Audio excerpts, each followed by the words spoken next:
drip bar. 901 drip bar brings you the name of tonight's game officials. Experience the power of the IV infusion. So, Ryan, a little delay.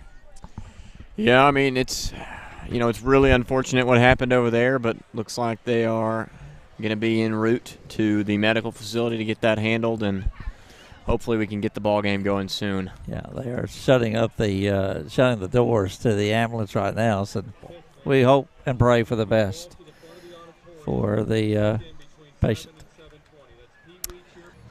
We'll come back to the game starting lineups. Now we'll come back to Brookland after this.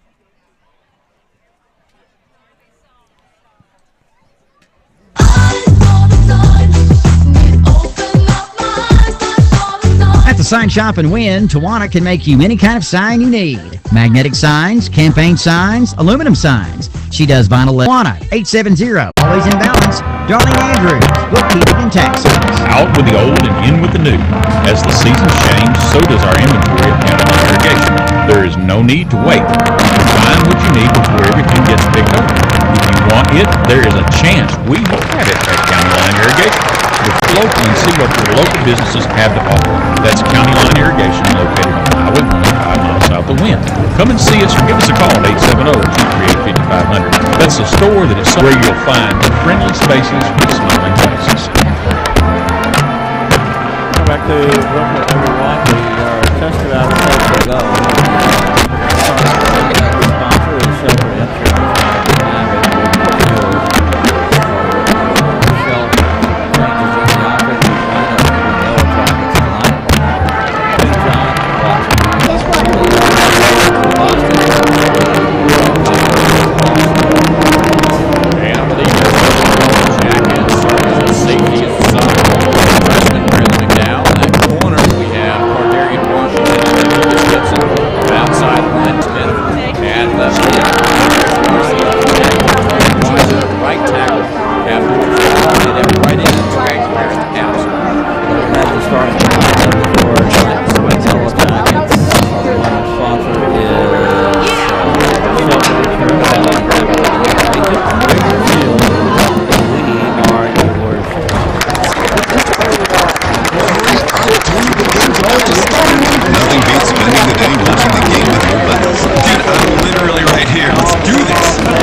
Shelter Insurance Renter's Policy is key to your winning game plan. It protects things your landlord's policy doesn't.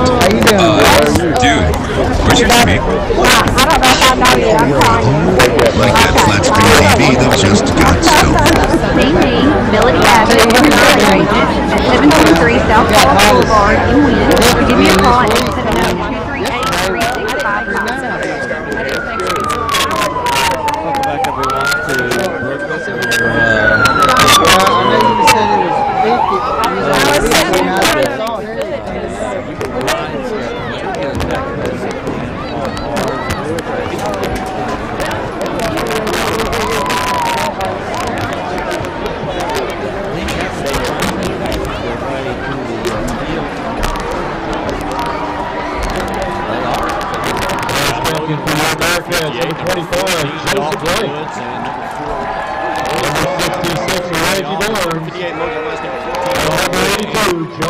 Kelvin Carter.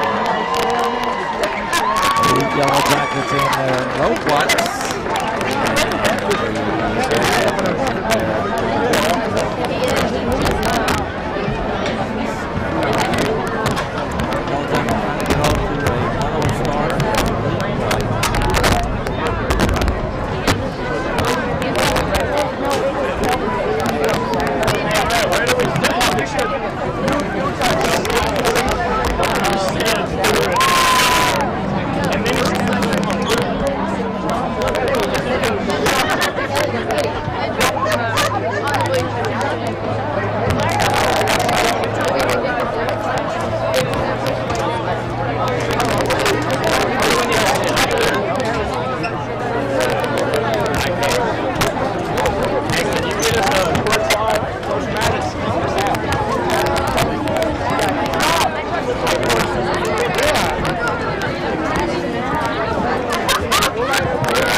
decided Wynne on the shoulder pads, meaning Wynne has won the toss.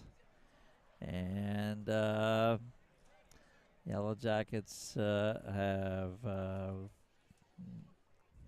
think they're going to receive. And they will be defending the south goal, so they'll be going from our left to our right as we will get underway here at Brookland. Third meeting between the Wynne Yellow Jackets and the Brookland Bearcats. And Wynne, of course, winning here, I think 48-14 2 years ago, and then I think it was 35-6. I'd have to look at my notes, and I've already put them up, but beat them twice. Pretty bad. Since joining the 5A East, Brookland, they've had a solid start. It's a rough, some solid teams, and they have a record in 5 East since they joined in 2020 of 9-14 in conference play. Their only playoff appearance was in 2020, and they lost to Greenbrier 28-43. Ron, when I saw that 9-14 conference record, it kind of took me by surprise. That is a pretty good start for a 2-year program. I mean, yeah, what they do is, they realize that still number-wise they're not quite the size of some of these 5A schools, but what they're doing is they're beating the teams they need to beat. They're facing off against Paragould. They're playing well against Paragould, Forest City. They're playing, smaller teams. They win the important games. And 2 years ago, they upset Valley View. They did. Yep. So they've got a couple of big notches on their belt as well. They'll be kicking off. Yellow Jackets, of course, will be receiving. Nice night. Kind of tell people who we're at. Well, we're kind of in the middle of action, I guess. We're in the middle of the fans. You should be able to hear plenty of crowd noise tonight. Yep. Yeah, we got a couple of tents set up on the visitors' side. Told us they didn't have room in the press box, and I agree with that. Well, we made room. Yeah, we made room.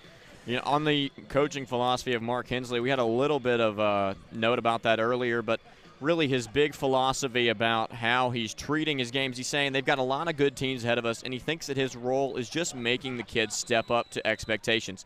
They want to take baby steps towards our goals, but still have goals and really try to keep those goals. All right, Rampart gets ready to kick off. It's going to be an onside kick, and it's going to be recovered. That's going to be Dalton Woods, who will make the recovery for the Wynne Yellow Jacket, and the Jackets are going to start out. Very good field position. They'll have the football on their own 48-yard line. And again, it is Cameron Smith at fullback for the Yellow Jackets tonight. And the slot backs are Cardarian Washington and Jalen Brown. John Watson is the starting quarterback for the Yellow Jackets. There goes the give to Cameron Smith. He's across the midfield marker. We'll get up to about the 48-yard line. Pick up a 4 on the play, on the first down play for Cameron Smith. Well, Brookland had no reservations about starting off with some trickery. It did not go for him there. And it may have backfired because Wynne's got very good field position. Joseph Bright made the stop on that play for the Bearcats. Watson, the quarterback for the Yellow Jackets. Washington in motion. Again, it's Cameron Smith, and this time he is stuck and stopped right at the line of scrimmage. No gain on the play. Connor McLean on the stop. With how Wynne performed last week against Magnolia, you can really expect them to try to establish a safe ground game early. Lots of handoffs on the inside. Try to just keep the football out of the air as much as they can, and Brookland is really capitalizing on that, bringing a lot of size onto the offensive line. It is a third down play for the Yellow Jackets. 3rd and 8. Line of scrimmage is the 48. And there is Cameron Smith across the 45.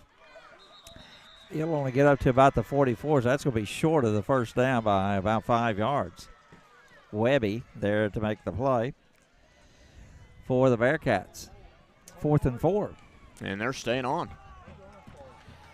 Well, 4th down play for the Wynne Yellow Jackets. John Watson has going in motion on the play. It's going to be a 5-yard penalty. We've got a new slot back in there, and that is Kelvin Carter. Calvin Carter, he's one of the captains for this week. You know, that probably means a good week in practice. He's only a junior. You know, it's not just usually that's kind of a senior thing. You know, probably some good reps taken in practice. It is an offside penalty against the Brookland Bearcats, and that will be a first down for the Wynne Yellow Jackets. Colonel Funeral Home first down, your hometown funeral home since 1927. Now the line of scrimmage, the 39-yard line. There is 4 carries, 25 yards for Cameron Smith. He's been the only one to tote the note. Yeah, I don't think that's too big of a surprise. It is third down and second down, about 9 for the Yellow Jackets. And they got the ball on the 23-yard line in Brookland territory. Watson, the quarterback, will keep the football, and he's not going to get much. Maybe the 23-yard line. It's going to set up third and long. Connor Cooper made the play. Only about a yard for John Watson on that play. Probably expect Wynne to look towards the wide side of the field here. Try to make some space for him and let those blockers make something happen. It is third down and long, about 7. Line of scrimmage is about the 20-yard line. There is the give to Smith. Smith's going to get up to about the 18-yard line. That's going to be short of the first down. Joseph Wright there to make the play. Only about a couple of yards. Cameron Smith on that play. Some defensive substitutions here for the Bearcats. Look like they're bringing in some size. Third down and 5 for the Yellow Jackets from the 18, and there is a whistle and a marker down before the start of the play. So let's check that out. The whiteout looking to the side judge. Oh, I just knocked your... Yeah, it's an offside penalty on Brookland. You know, Wynne has had this drive kept alive by penalties, but really you cannot rely on that. So that changes a 3rd and 8 to a 3rd and 3 for the Wynne Yellow Jackets. Yeah, it is. It's 4th down. 4th down and 3 for the Yellow Jackets, and they'll have the football at about the 12-yard line, 13-yard line. 4th and 1 for the Yellow Jackets. John Watson will be the quarterback, and he's going to quarterback sneak it. He'll have enough for a first down. He'll get up to about the 10-yard line. Pick up about 2 on the play for Watson and a first down. If you're Brookland's defense there, you're really shaking your head. You really took them from some uncertain territory to almost a guaranteed first down. Joseph Wright again on the tackle for the Brookland Bearcats. We've got a timeout on the field. We have an injury timeout. A Yellow Jacket is injured. We'll take the timeout. It's a Strickland Plumbing timeout serving all of Wynne and Cross County. Evolve Bank and Trust in Wynne is here to help you get your home ready for the season. Stop putting off those much-needed repairs and improvements with the home equity line of credit from Evolve. Use the equity you already have in your home for a new furnace, roof, windows, or even a brand new kitchen. Call us for more details at 870-238-5557 or come by our Wynne Banking Center at 1690 North Falls Boulevard. Visit us online at getevolved.com. Apply today for a home equity line of credit from Evolve Bank and Trust. Subject to credit approval, member FDIC, equal housing lender. Hi, I'm Tyler Griffin, and I'm one of the attorneys at Ford Dooley & Griffin in Wynne, along with my law partner Carter Dooley. We help clients every day with a variety of legal issues. Our firm has a wide range of practice areas, such as criminal defense, personal injury, estate planning, family law, Social Security disability appeals, and many more. If you have a legal issue, please give Carter or I a call at 870-238-2348 or go to our website at www.winlawyer.com. We look forward to helping you, and as always, all initial consultations are free. Party is Cody Weiser for the Wynne Yellow Jackets. He's being helped off the field, not putting a whole lot of pressure on his leg. Tell you what, we don't need to lose anybody. We are not very deep. No, we're not deep, and you can tell that this is just not exactly clicking tonight. You know, you've been playing with the same guys all offseason, the first couple games, and to mix it up, it's going to have some effects, especially on kind of a really machine-like offense that Wynne runs. It's not really relying on any one guy. There's the give to Cameron Smith. He will have first down yardage. He's inside the 10. He'll get to about the 5, so he'll pick up about 4 on that play. And it will be enough for a Wynne Yellow Jacket first down. Almost a 5-minute drive. Or is it second down? They've already made first down. It is second down for the Wynne Yellow Jackets. Almost a 5-minute drive here. The line of scrimmage is the 5-yard line on second down and goal from the 5. Watching the quarterback. Again, that's Cameron Smith. He's inside the 5. Stood up about the 2-yard line. He'll pick up 3 on the play. So it's another third down play. And it's showing that Wynne can still get it done with some important pieces, but it's just not the same. You can definitely tell. Reggie Barnes made the stop. It's third down and goal. Line of scrimmage, the 2-yard line. Wynne with the ball. John Watson with the football. The quarterback sneaking, and he is in the end zone for a 2-yard touchdown run. And that is a Consolidated Grain and Barge Yellow Jacket touchdown. Proudly serving the agriculture and transportation industries since 1969. 6-0 in favor of the Wynne Yellow Jackets. 2 yards.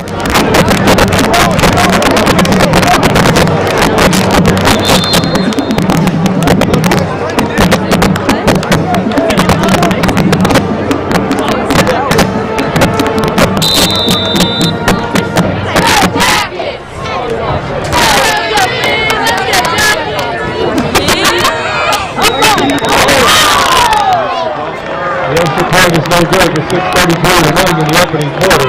Then 6 to Bearcats 0.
Chicken party wings, 4-pound bags, $7.98. And remember, you always have a friend at Hayes.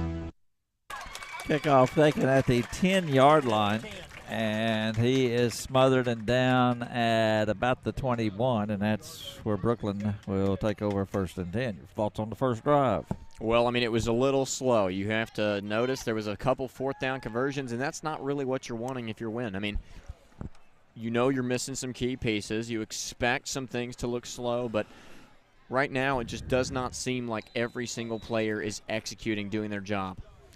Barrett Cunningham is the quarterback for Brookland. He'll take the snap and across the 25, the 30, 35, and he's free at the 50. He may go at the 30, at the 10-yard line, and down at the 5-yard line. And that's a big pickup there for the Brookland Bearcats. And that'll be a pickup of 65 yards on the play. It was number 25, Joseph Wright, the 5'10", 220-pound senior who had 45 rushes for 274 yards and 4 touchdowns so far on the year. 65-yard run. Kelvin Carter made the touchdown-saving tackle. And the Brookland Bearcats have the ball on the Wynne 10-yard line in the first period of play. That's certainly a good way for the Bearcats to start off the drive. It's a direct snap to Wright. He's going to get up to about the 6, maybe the 5-yard line on that play. Pickup of about 4 on that play for Joseph Wright. Garrett Adamson will make the play for the Wynne Yellow Jackets. And they bring up second down and goal. About the 6-yard line for the Bearcats. 5-yard line. It's the line of scrimmage. The quarterback is calling, no, it's a direct snap to Joseph Wright. He's inside the 5, but he's going to be turned back, maybe at about the 3. Calvin Carter is there again among the Yellow Jackets making the stop. Pickup of 2 on that play. Abdul Fall credited with a tackle for the Wynne Yellow Jackets. It'll be third down and goal from the 3-yard line. Abdul Fall is a sophomore. He has 8 tackles and 1 sack so far on the year. Good start for his Yellow Jacket career. Again, a direct snap to Joseph Wright on third and goal. He's going to try to get to the outside. He gets away from one man, and he is in the end zone. That's a touchdown. Joseph Wright will go in from 3 yards out. His touchdown run comes with 4:40 to play in the first quarter of play. And the game is tied now after the big run of 65 yards set up the 3-yard touchdown run for Joseph Wright. That was a pretty impressive display of football there. He did a little wildcat snap, but also a little stiff arm. Lots of Yellow Jacket defenders were behind the line of scrimmage, but none of them could stop him. Rappert to attend the point after, and they will stop the play and mark off a penalty. There's a marker down. It's offsides against the Wynne Yellow Jackets. Not a real good start for the Yellow Jackets tonight. No, they kind of got bailed out by penalties on the first drive, and right now it seems like the Bearcats have not had much trouble. Now they're going to go for 2 after they mark off this half the distance to the goal penalty against the Wynne Yellow Jackets. And the Bearcats have sent in their offensive unit to go for 2. 6-6 is our score. 4:40 to go in the opening period of play. And Joseph Wright will again take a direct snap. And there it is. He's going to give the ball and walking in, a little reverse play. Walking in with a 2-point conversion was Connor McLean. There is a marker down. It was after the play. All right. So a marker comes down after the 2-point conversion by McLean. And with 4:40 to play in the first quarter of play, it's Brookland 8 and Wynne 6. We'll check the marker and come back for the kickoff after this 30-second timeout. Hey, this is Gap at Bull Chevrolet Buick GMC. It's football season again, and that means tailgating. Since we've opened over 45 years ago, tailgating has always started with a pickup. Come see the Bull team on Highway 64 in Wynne, where you can find a lineup of GM trucks and tackle any task. Our trucks offer capability, innovation, and features that are professional grade. Find new roads at your locally owned Bull Chevrolet Buick GMC at 870-238-2800 or on the web at bullmotorco.com. And back we are, a 15-yard penalty. Sportsmanlike conduct call against Wynne Yellow Jackets. They've had a bit of a problem with that this year too. It's really a thin roster already, and you do not want to thin it out anymore. They are working on Cody Weiser. Oh, yeah, he's still working on him on the bench. One thing about it, this viewpoint, we get to see what's going on down here on the sidelines. Oh yeah, we are close and personal. Jude Rappert to kick off for Brookland. They're up now by the score of 8-6. 4:40 to go in the first quarter of play at Brookland. There is the kickoff, and it's an end-over-end kick. It's going to go into the end zone.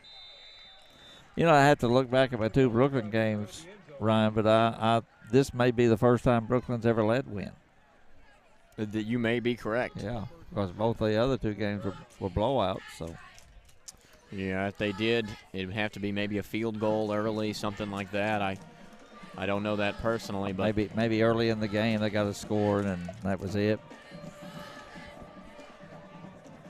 But I would almost think it might be.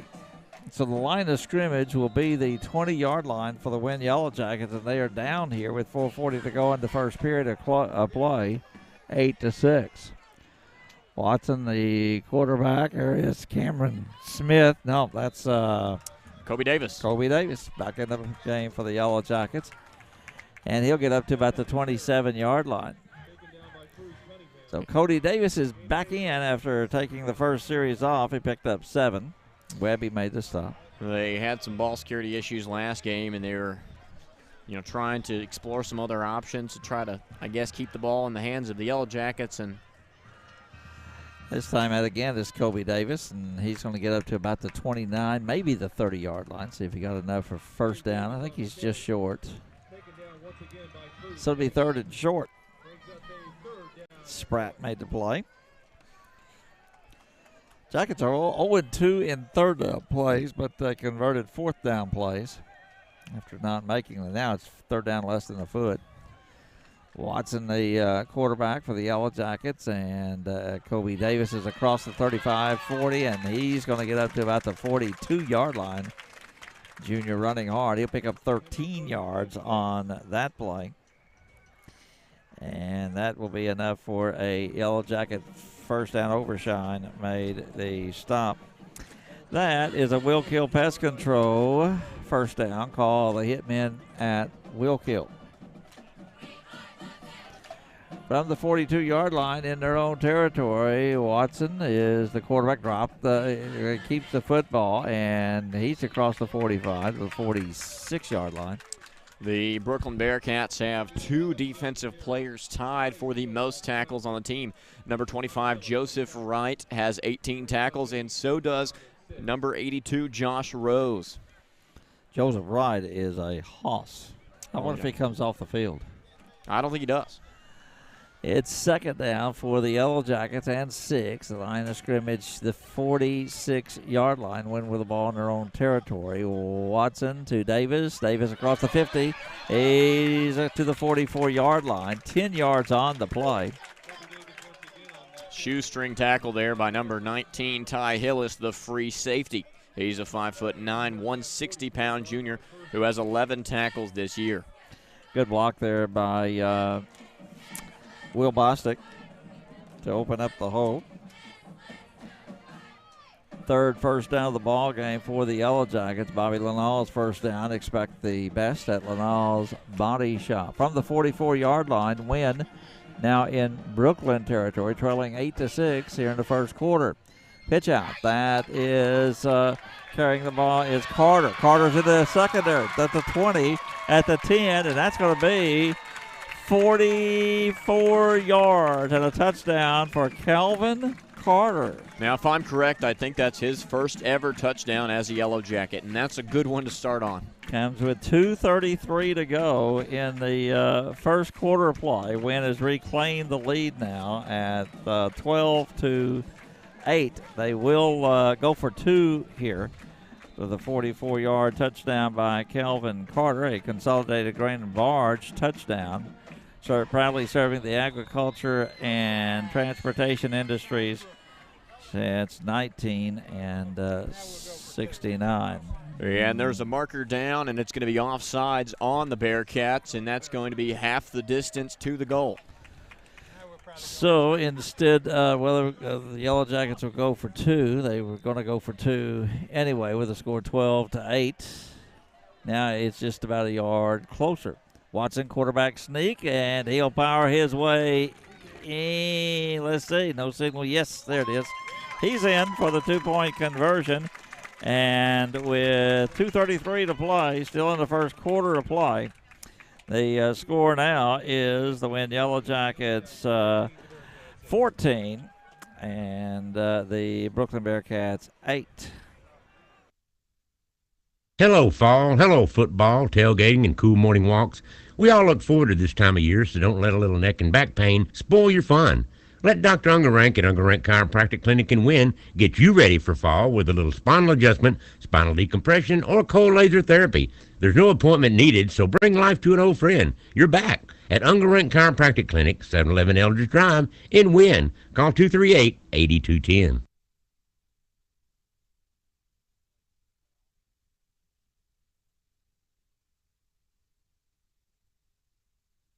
Back we are. Joseph Wright is back deep to receive the kick. Yeah, well. He's one of them. One of them, yeah. Yeah. So he's made some tackles on defense. He scored a touchdown, and he's back deep to receive. I hope he drinks his Gatorade. And I do too. Yellow Jackets have had the ball for 7 minutes and 34 seconds. 2 drives for the Yellow Jackets in this quarter, and they lead 14-8. One big play for Brookland, and they were on the scoreboard. End over end kick by Maddox, and there he is. That's Joseph Wright at the 20, 30. Right at the 35, tries to get to the outside, still on his feet at the 50. Right at the 40-yard line and out of bounds. There he is again. And it was Kelvin Carter once again making the stop. It looks like he's making a difference tonight. But there is a flag down.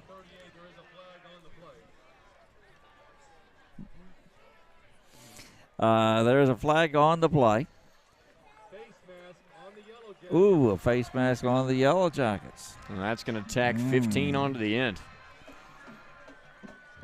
So after the return all the way down to the Wynne 39-yard line,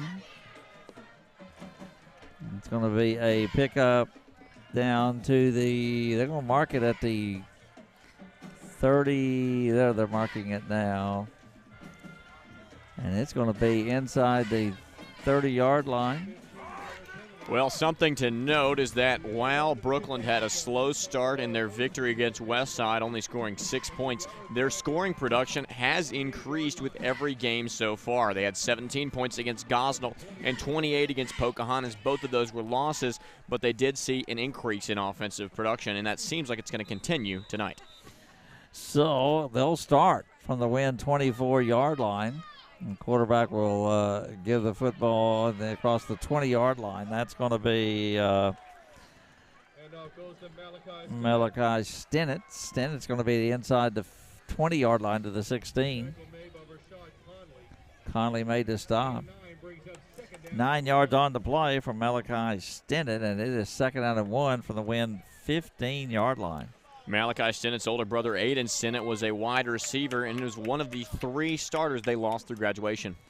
There is Stennett again, and he's going to get across the 15 to about the 13-yard line, 12-yard line. He'll have enough for a first down. Garrett Adamson made the stop. 2-yard pickup for Stennett. First down for the Bearcats, their 3rd of the game. From the 13-yard line in Wynne territory, Jackets up 14-8. Barrett Cunningham, quarterback for the Bearcats. Again, that's Stennett. Stennett's at the 10. Stennett stood up and dropped right out around the 10-yard line. That'd be about a 2-yard pickup. That's going to be Braden McDowell, and also in there is Burke McBride. Pick up a 3 on the play for Stennett. 3rd down and 7. Make a first down without getting a touchdown here. Cunningham, the quarterback, he'll lead the ball to Stennett. Stennett's going to get up to about the 8-yard line. Nope, Joseph Wright's back in, so Alan Jones is there to make the play. Sets up 3rd down and 6 for the Bearcats. Only a yard on that play for Joseph Wright. He's going to go out. Stennett's going to come back in, or they're going to have an empty backfield. No, Stennett's going to line up behind the quarterback. Line of scrimmage is about the 8-yard line for the Brookland Bearcats in Wynne territory. Barrett Cunningham looking back to the sidelines. Now he'll come back into the pistol formation with Stennett there. And he's got the ball to Stennett. Stennett stood up and dropped at about the 6-yard line. That'll be short of the first down. Alan Jones again make the play. 15 seconds left in the first, and it's still going. That's probably going to be the last play of the quarter. Well, it'll be 4th and 4, and I'm sure Brookland will let the clock run out and try to come up with a play here. 4th and 4 from the 6-yard line in Wynne territory, and that's going to do it for the first quarter of play. So at the end of the first quarter from Brookland, our score is Wynne 14, Brookland 8. Back after this. Do you have a do-it-yourself project that involves plumbing? That could be tricky or sometimes a disaster. Call Strickland Plumbing at 870-238-3421. They are resourceful and can conquer any plumbing problem. So before you tackle another DIY project and your water goes from hot to not in an instant, call Strickland Plumbing, your high-quality, low-cost solution to drips, clogs, and leaks. Strickland Plumbing, serving Wynne and Cross County. Come grow with us. This is Brett Shepard with Partners Bank. Ask about our 15-month certificate of deposit or money market specials. You can visit us at 1816 North Falls in Wynne or any of our Partners Bank locations in Helena, West Helena, Marville, Marion, Conway, or Johnson. You can call us at 870-338-6451. At Partners Bank, we are better together. Other fees and restrictions may apply. Member FDIC, Equal Housing Lender. Time of possession in the first half, 7:34 for Wynne, 4:26 for Brookland. They're going to attempt a field goal here. They got Rampart in the ball game. It's going to be about a 25-yarder, and the kick is up, and it is good. So Brookland's back on the scoreboard, or back on the board. Jackson Sweet got the field goal from 25 yards out. And that's going to make the score 14-11. We'll take a 30-second break. Come back with the kickoff. Went up 14-11. What do you see when you look at your home and your car? Do you see a bundle? A combo deal? That's how other insurance companies see them. But a State Farm agent sees so much more. Because a State Farm agent sees your home and your car as more than just four walls and four wheels. They see the things you've worked really hard for. So why not give them the protection they deserve? This is State Farm Agent Chad Wynne. Call me at 238-3333. Back we're on the second quarter. 14-11 is our score now.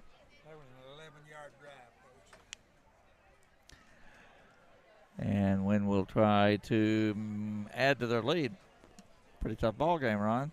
It certainly is. I mean, it's a lot faster than I think most people would have expected. And, if you're the Yellow Jackets, you hope you can keep on getting touchdowns. And if you're the defense, you know you're spread thin tonight.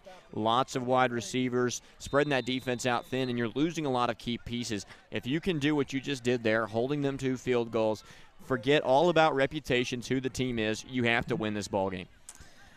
So it'll be Rampart kicking off for the Brookland Bearcats. Pretty good crowd here. And we are right among. Oh, we are. We are. Right among. Good place. There is the kickoff, and it's a high kick, end over end. Cordarian Washington, no, it's taken by down to the 21-yard line. That is Demekus Gibson. Return of about 10 on the play, and that's where the Yellow Jackets set up shop. At the 21-yard line, nose of the football, touching the 22, and that's where the Yellow Jackets will begin. 11:49 to go in the first half.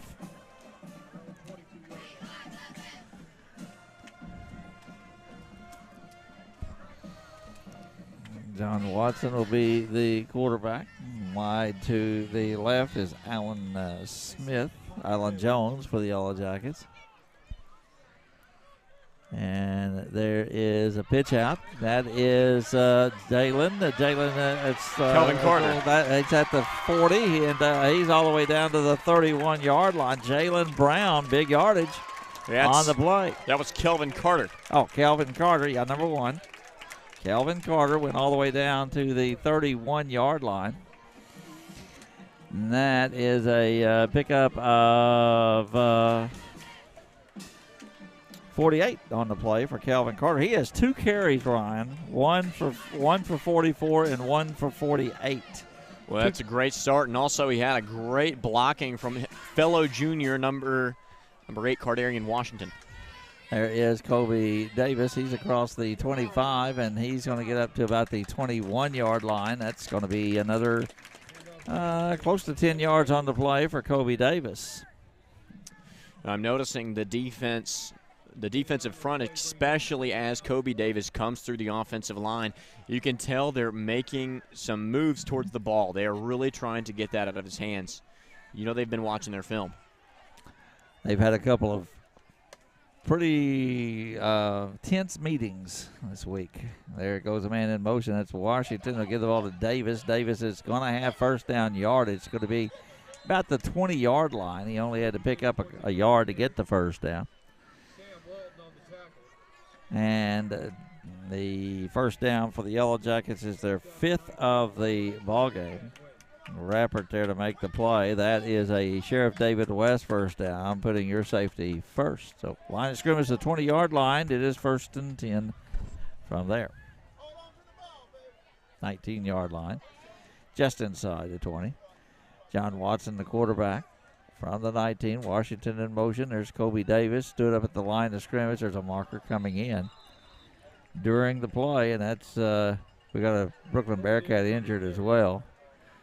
That flag is in the neighborhood of holding. I'd have to agree there. And it definitely was thrown at the point of the play where you really expect that. You know, things are starting to develop slowly in the pocket, and those offensive linemen, it's a lot of force to try to hold back. They're big up front. There is a player down for the Brookland Bearcats. And it is, I think, was the holding penalty. Chop block was the call. So let's take a break while they work on the injured player. To Darlene Andrews, bookkeeping tax service timeout, always in balance, accurate, and always on time. We're back in 30 seconds. The death of a loved one is one of the most difficult phases of life, but at Cross County Funeral Service and Crematory, we're here to help you with your journey. We offer funeral services, burial, and cremation with low prices and special packages. We even offer pet cremation for the loss of your fur baby. Contact Pam or Mitzi at 870-587-0565 or come by 2106 Highway 64 Spur in Wynne. Cross County Funeral Service and Crematory. That was Reggie Barnes, the injured Bearcat. The 15-yard penalty for the Yellow Jackets. 47 yards and penalties in the first half for the Yellow Jackets. 1st and 25 from the 34-yard line. Jackets with the ball in Brookland territory. It's a 14-11 score. Went on top. Calvin Carter's in the slot on the right side. Cordarian Washington on the left side. And Kobe Davis is the fullback. There's Carter in motion. Pitch out this time to Washington. He's at the 30. He's at the 25-20. Washington's going to get inside the 20-yard line to about the 15-yard line. That'd be about a 19-yard pickup. Cordarian Washington with 19 yards on the play. Cordarian Washington and Kelvin Carter both are some of the guys that you saw move into those defensive back rotations earlier in the season, but with some key pieces missing for the Yellow Jackets, it is no doubt that they're taking a big role tonight. It is 3rd down and 6 for the Yellow Jackets. The line of scrimmage is around the 16-yard line. There's Kobe Davis, and I don't think he's going to get it. He's crossed the 15 to about the 12. That's going to be short of the first down. Pickup of about 3 on the play for Kobe Davis. Caden Webby made the stop. 7 carries, 46 yards for Kobe Davis. Calvin Carter, 2 carries for 92 yards. That's a 46-yard average. I think that's pretty good. That's not bad. Pretty efficient. If he can keep that up. Watson, the quarterback, on a 3rd down play. Got to get to about the 9. There is Davis. Davis is going to get across the 10, and he will have enough for a Yellow Jacket first down. I think. Well, I haven't signaled it yet. He had to pick up about 4. He had they mark him down actually just inside the 10, so he may be a little bit short. They saying he is. He's about a yard short. Now they've called timeout. Are they going to bring the chains out here? Or? That's what they're going to do. They're going to measure to see if Kobe Davis had enough.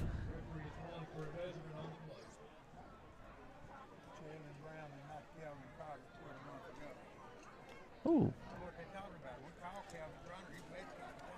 Okay, so yep. Something to note is that number 1 is no longer Kelvin Carter. Yep, that's right. It's Jalen Brown. He's changed his number.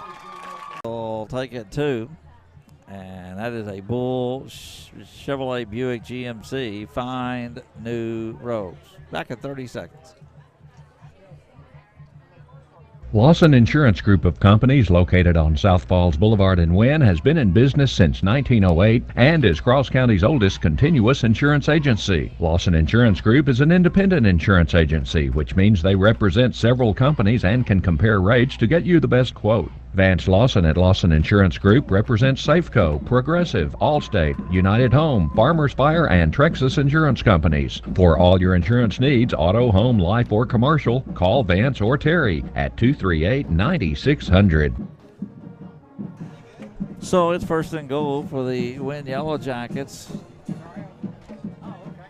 here at Brookland. 14-11 is the score. So it's Cardarian Washington, Jalen Brown, and Kobe Davis in the backfield. Brown now wearing number 1. In our roster had Kelvin Carter down as number 1. John Watson's the quarterback. It's first and goal. The line of scrimmage about the 6-yard line.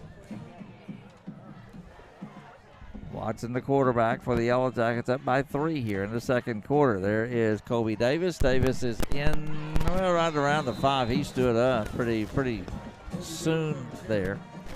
Pick up nothing on the play is Ethan Bassam. He's there to make the play. Second and go for the Yellow Jackets. No gain on the play. Line of scrimmage is the 5-yard line.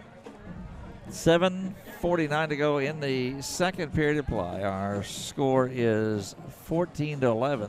Wynne Yellow Jackets with the lead. Watson, the quarterback for. Now Watson, the quarterback on the 4th and goal from the 3-yard line. There's Kobe Davis, and Davis is in the end zone. It's a 3-yard touchdown run for Kobe Davis. Down to 6:45 to go in the second period of play. Kobe Davis from 3 yards out on a 3rd down play. That is a consolidated grain and barge Yellow Jacket touchdown, proudly serving the agriculture and transportation industries since 1969. Braden Maddox will be in to attempt the point after for the Yellow Jackets, now up 20-11. As the snap is up, the kick is up, and the kick is good. 6:45 to go in the first half. Wynne has expanded their lead. It now reads Wynne 21, Brookland 11. Hi folks, this is Sean at Caldwell Lumber. It's football season, and other than the game, tailgating is the #1 priority. Who doesn't like grilled food? We have Traeger grills in stock and add wood-fired flavor to make your ultimate tailgate experience. Traeger has premium wood pellets with an assortment of flavors. They're made right here in the good old USA. We have a full line of accessories, rubs, and sauces. Whether you grill, barbecue, or smoke, you're sure to score extra points with Traeger. What goes together better than football? Grilled food and Caldwell Lumber. Highway 1 in Wynne. So the drive, 11 plays, 78 yards, 5 minutes and 15 seconds. Kobe Davis from 3 yards out. The Wynne lead now is 21-11. There is Braden Maddox's short kickoff, and it's going to be taken and downed at the 31-yard line. And that's where the Brookland Bearcats will take over. That's a pretty good show of solid coaching there. It was number 82, Josh Rose there, who received the kickoff, and I mean, he immediately hit the deck. He was not going to fumble that football. Yep. That was a 6:42 to go in the first half. Remember, we have the Pittsburgh Act halftime show coming up from the 31-yard line. Cunningham is the quarterback, and he'll give the ball to Wright. Wright's to the 34-yard line. Pickup of about 4 yards on the play for Joseph Wright. Garrett Adelson is there to make the play. Third tackle of the night for Adelson. 6th carry for 79 yards for Joseph Wright. Of course, his first carry was a 65-yarder that set up their first score. Their only touchdown. Now, I briefly mentioned earlier how there were very few departures in starters for the Brookland Bearcats, and those 3 starters they lost during this previous season were David York, Caden Matthews, and Aiden Stinnett. So, pretty experienced team. There's a give to Joseph Wright. This time he's not going to get back to the line of scrimmage. Quarterback that time on a little counter, reverse counter. Burke McBride was there to make the play for the Yellow Jackets and the loss of a couple.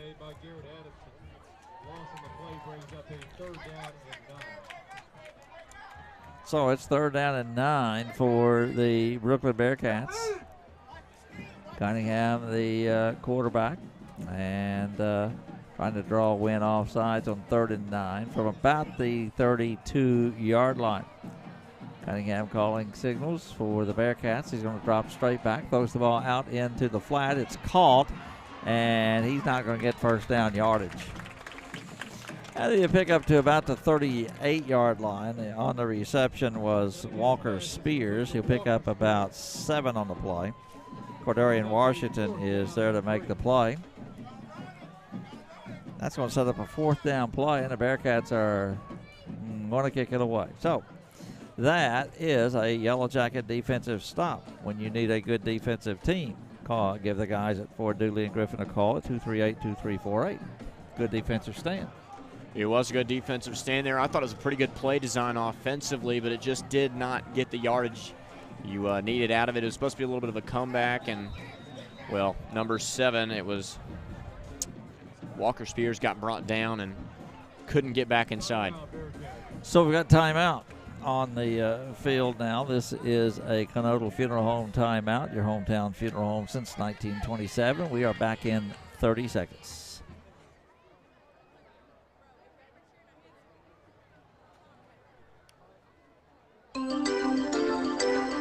Westmoreland Heating and Air Conditioning. Rebates? We got it. Carrier financing? We got it. Carrier efficiency? We got it. Nate certified technicians? We got it. Reliable service before, during, and after the sale? We got all of it. And we're eager to share with you. 1-870-238-2752. When you turn to Westmoreland Heating and Air Conditioning, you turn to the experts. 4 minutes, 33 seconds to go. Jackson Sweet is back deep to kick for the Yellow Jackets. Conley back there. Can't see a number back deep for the Yellow Jackets. There is a fake, and that is going to be close to first down yardage. Brookland says they've got it, and that was very close. Malachi Stinnett took the football on the 4th down play and picked up 3, and it'll be a first down. Well, you knew it was a possibility after. I mean, really, you knew that was a possibility from the start of this ball game. I mean, the very first time any player touched the football, it was an onside kick. Right.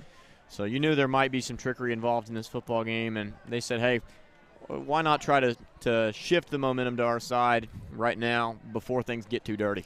All right, there's a penalty.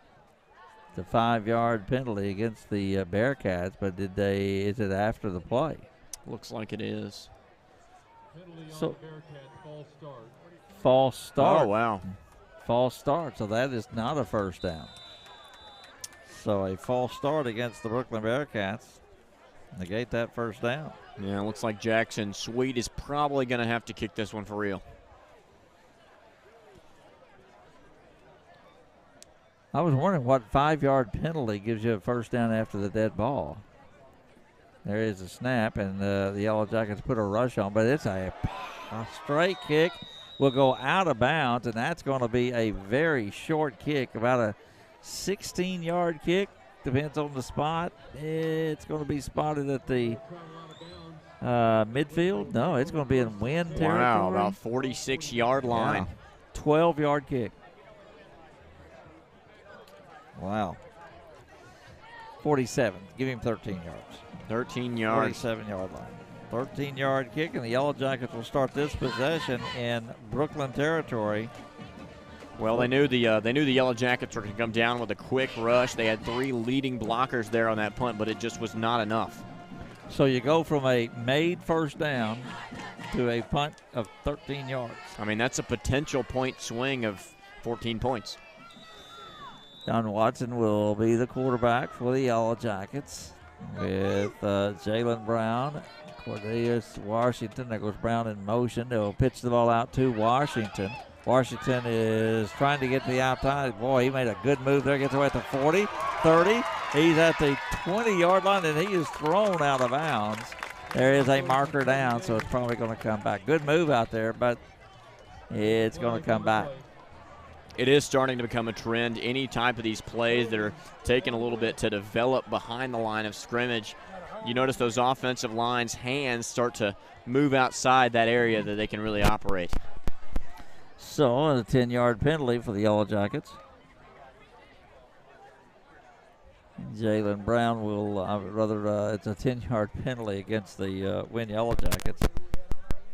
57 yards in penalties in this first half for Wynne. Was that 15 yards?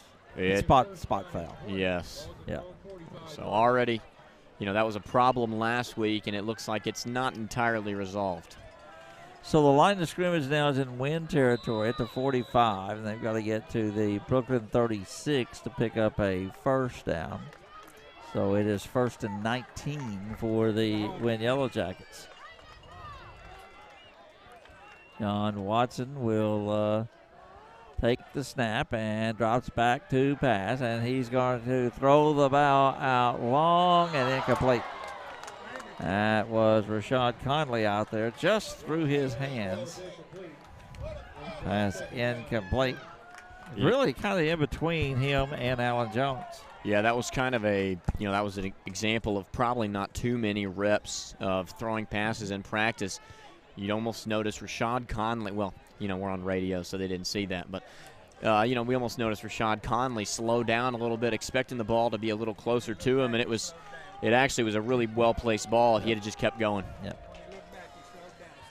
So it's 2nd down and 19. The line of scrimmage is the 45-yard line for the Yellow Jackets, and they'll give the ball to Kobe Davis. He's across midfield and down to the 47 in Brookland territory. He picked up 8, but still well short of first down yardage. Yeah, about cut your distance in half there, but it's still a hop, skip, and a jump to a first down. Webby there to make the play for the Brookland Bearcats, and it is now 3rd down. Well, about 11 to go for a first down, so doable. Yeah. And there's 3:09 left to play. 3:09 left to play. I'm glad you saw that. I couldn't see it. I just got to duck a little bit. 3:09 to go first half. 3rd down, about 11. Watson the quarterback. Washington in motion. He'll pitch it out to Cordarian, and he's going to be thrown out of bounds right at the line of scrimmage. May have lost a little, and the Yellow Jackets will be forced to kick the ball away. No gain on the play, and the Yellow Jackets will punt it away. John Watson will do the honors. Yellow Jackets just 2 of 5 in 3rd down plays, but they are 2 of 2 in 4th down plays. Well, John Watson has been the punter recently ever since Tom's injury, and he also even took snaps before that. And, well, on the punting statistics, let's see here. It is, John Watson, 2 punts for a total of 73 yards. And we've got a timeout before he gets this punt away. Wynne will take it. Timeout on the field. It is a more air conditioning timeout. Don't settle for less when you can have more. We're back after this. Harvest is underway as we National Bank of Eastern Arkansas would like to take this opportunity to thank all of those who contribute to the success of Eastern Arkansas's agricultural economy, which we have proudly supported and served since 1886. Thank you for choosing us. First National Bank of Eastern Arkansas, member FDIC. For the Wynne Yellow Jackets, and they will be kicking the ball away. The line of scrimmage is the 47 in Brookland territory. So Yellow Jackets got a good start to this with the poor kick, but 3 and out. This game, it's got a really odd tempo to it. We talked about that briefly during the break. In my opinion, it almost feels like when you're walking down some stairs and it's like a steeper step than you realized and you kind of lose your footing. That's about what this ball game feels like going back and forth. So John Watson will be kicking the ball away for the Wynne Yellow Jackets, and there is the kick. It's a low line drive kick. It'll be taken at the 11-yard line across the 15, and he's going to be down to about the 17, 18-yard line.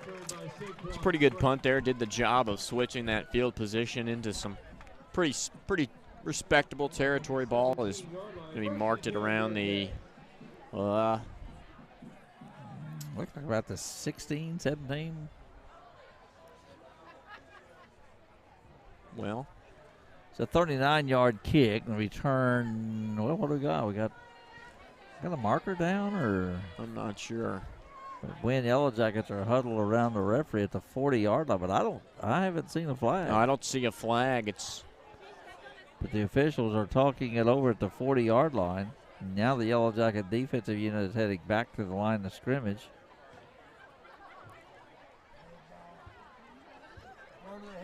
Blow to the head against the Wynne Yellow Jackets.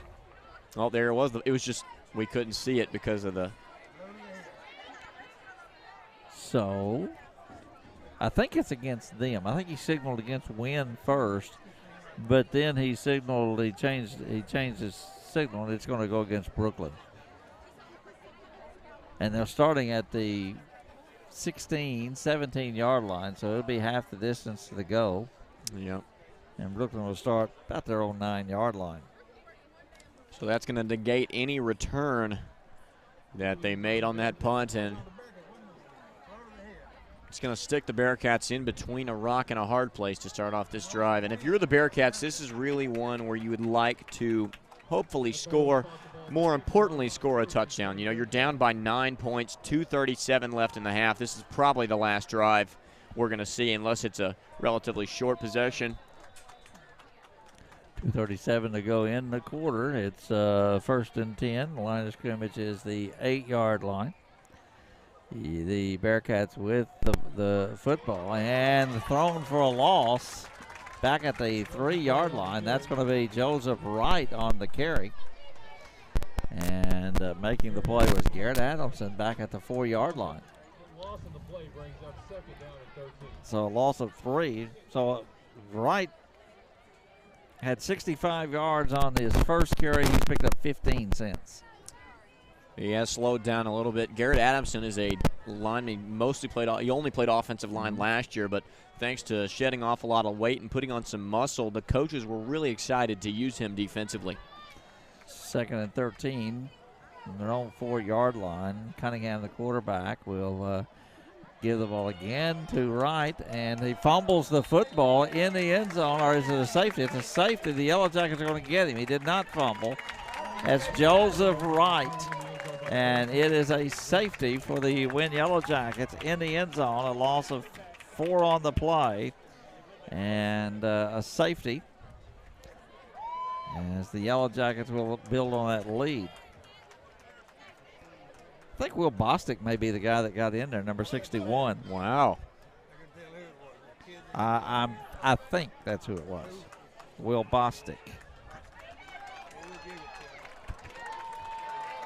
So now the score is 23-11. And it'll be a free kick coming. And 1:46 to go in the first half.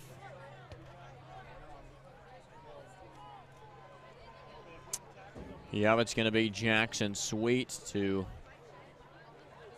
kick this one away.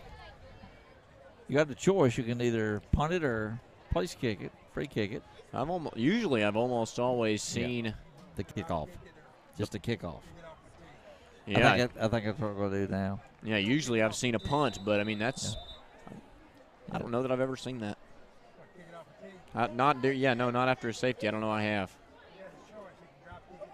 So Sweet will kick it off from the 20-yard line. Yellow Jackets still have over about a minute and a half, a little over a minute and a half to work with here. Yep, 1:46 is the official time. There is the kickoff, and it's going to be taken by Gibson. Gibson is at the 40. Gibson is down to the 50-yard line. Something to note there from Demekus Gibson. It's probably the second time I've noticed it tonight where I don't think he was the return man that was necessarily in the best position to receive that ball. He kind of stepped in front of the back guy, but Yeah. he ended up with a good return. It was a pretty solid return. Minute 36 to go in the first half. Remember, the Pittsburgh halftime show is coming up. Clock is not running. The play clock has just begun, or is supposed to end. 1:36. There it is. There's the play clock. Started a little bit late. There goes a man in motion. There is the give to Washington. Washington 45-40, 35, cuts up at the 30. He's to the 27-yard line, 23 yards. Cordarian Washington on that play. Rappert there to make the play. Cardarian had an older brother that played for the Yellow Jackets last year, Carl Washington, and he was used in a similar role that Cardarian is playing in tonight. That was a Strickland Plumbing first down, serving all of Wynne and Cross County. Line of scrimmage is the 27-yard line, 1:15, the clock running here in the first half of play. Jackets are leading 23-11 over the Brookland Bearcats. There's the Watson keeping. He'll pitch the ball out. That is Brown. Brown to cross the 20, the 15, and he is going to be down at the 2-yard line. Jalen Brown, and he will go 25 yards on the play. Webb will make the play. Jalen Brown. That's my friend. Yeah, he's got over 100 yards. 117 yards. That was a first down. The Yellow Jackets with the ball first and goal, and they've got the ball on the 2-yard line. 2-yard line is the line of scrimmage. John Watson is the quarterback. Watson will give the ball to Kobe Davis. Davis is trying to get in. The second Jacket says he's in, and he is. 2-yard touchdown run for Kobe Davis. Roughing the kicker will give Wynne the ball, and they're going to go for 2. That seems like almost a no-brainer with the Wynne offense. It's like any time you see that flag fly on the point after attempt, it's like they send the offense right back out there.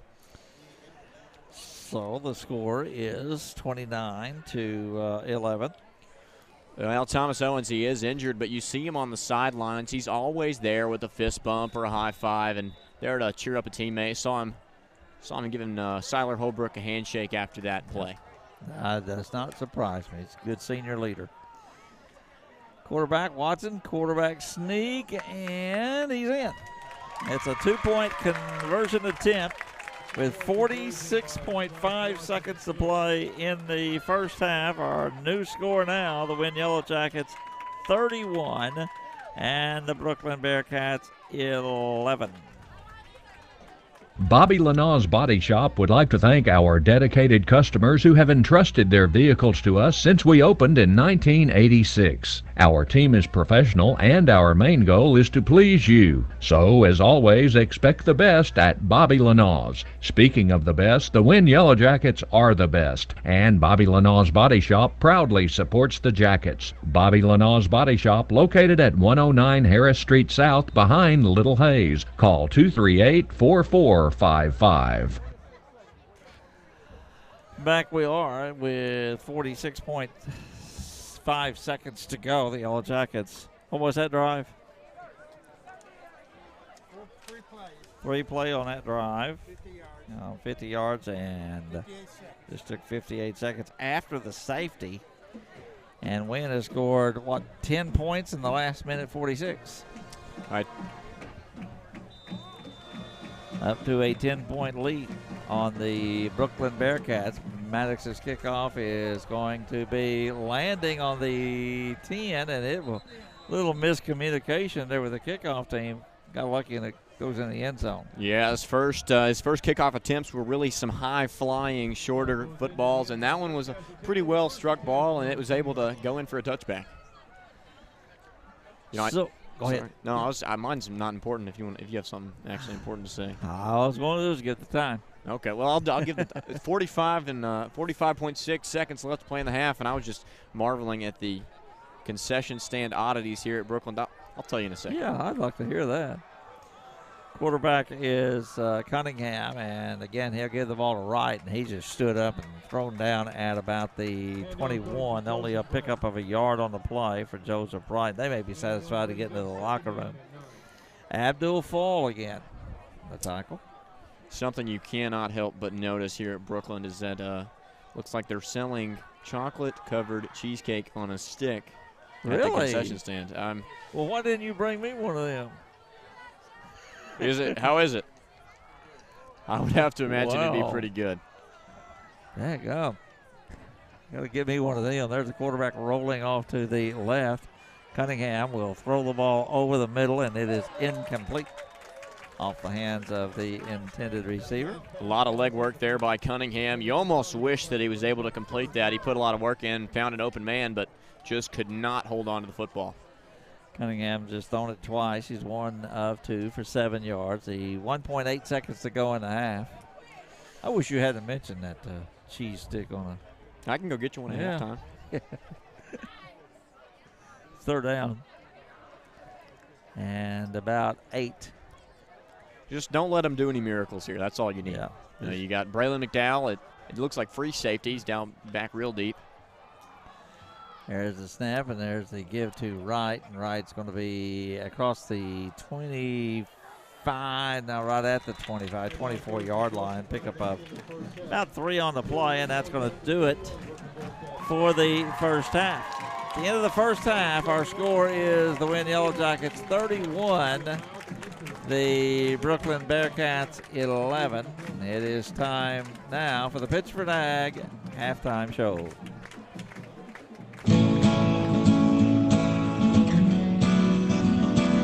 Beck's, the largest family-owned retail seed company in the United States, is dedicated to the needs and profitability of farmers. At Pittsford Ag, we do just that. 1150 Eldridge Road in Forest City, we are your local Beck's dealer. Beck's is the only company with access to every approved trait in the U.S. This advantage allows us to remove the bias from sales and focus on what's best for farmers. For more information or to place a seed order today, contact Pittsford Ag, 870-588-7594. That's 870-588-7594. Best of luck, Jackets!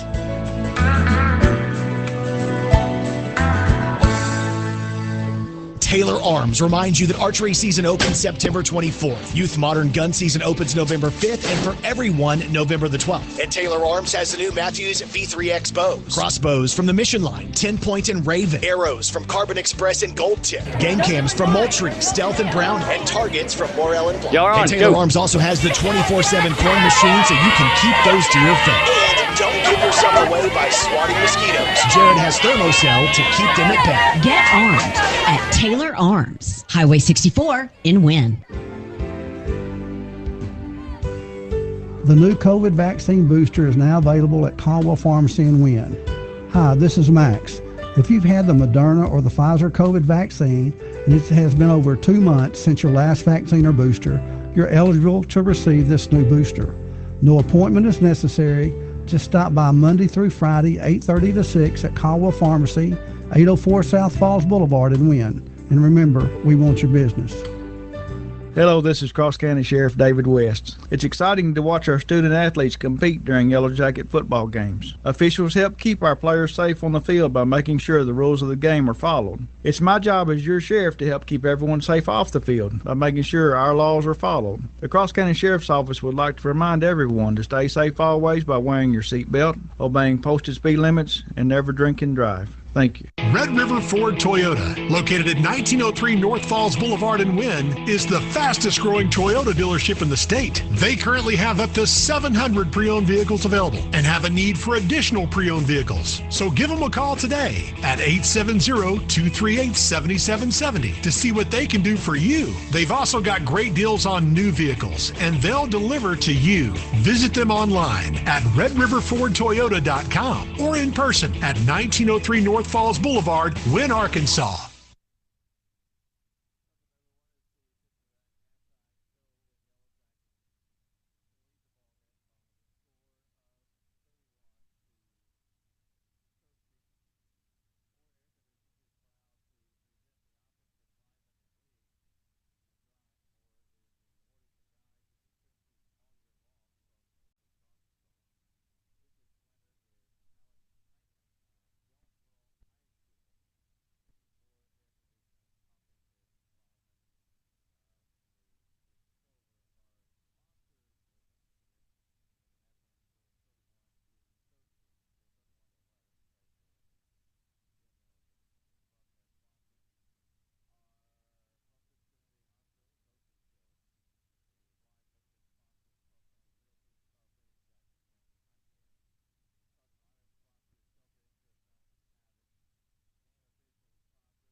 Miller and Sullivan Accounting, Partners Bank, Pico Foods, Red River Ford Toyota, Senator Ronald Caldwell, Southern Furniture, State Farm Chad Wynn, State Farm Meredith Peeler, Taylor Arms, The Sign Shop, Uncle Rank Chiropractic has shoes, Westmoreland Heating and Air Conditioning, and Witcher Auctions, along with Wynn Apothecary. Those are the folks that bring you Yellow Jacket football each Friday night. Reminder, we do have college football on the air tomorrow.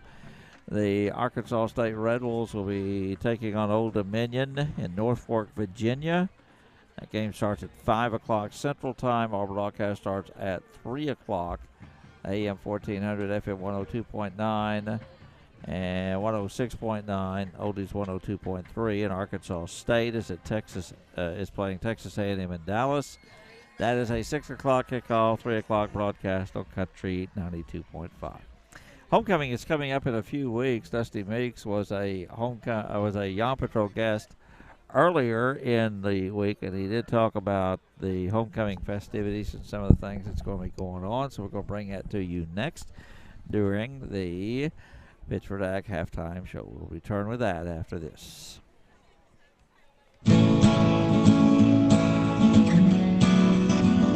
At Pittsford Ag, your area Bex dealer, we're dedicated to serving Eastern Arkansas farmers by delivering the industry's most diverse product lineup, backed by personal service and agronomic support.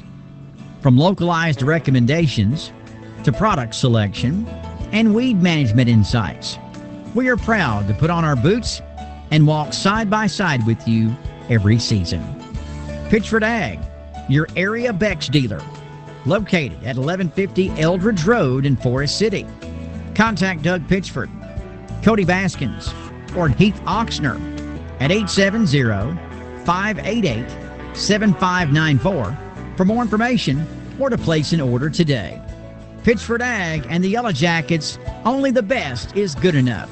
Go Jackets! AR SHIP, the Arkansas Senior Health Insurance Information Program, proudly supports the Wynne Yellow Jackets this season. AR SHIP is answering your questions and is advocating for Medicare recipients in Wynne and Cross County. The open enrollment period starts October 15th and runs through December 7th. So if you have any Part D prescription drug questions, please call AR SHIP at 1-800-224-6330. Go Jackets! Do you have a need for bookkeeping, payroll, accounts payable, or receivable services at your farm or your business? Miller & Sullivan can help. With over 80 years combined experience, they offer tax preparation and business consultation, partnership and LLC formation, notary public service, payroll, and full bookkeeping services. Miller & Sullivan Accounting Group, providing service that counts. Located at 640 North Falls Boulevard, Wynne, Arkansas. Stop by or give them a call today at 870-238-4120. With Cronulla Family Funeral Protection Plans, you have peace of mind, knowing that your loved ones won't be burdened with final expenses. I'm Regan Hill with Cronulla Funeral Home. Costly and unwise decisions are common when family members are emotional and no plans have been made in advance. I know it's easy to put off these kinds of decisions, but you'll be doing your family a favor when you contact Cronulla Funeral Home in Wynne about advanced funeral planning. Give us a call or stop by Cronulla Funeral Home,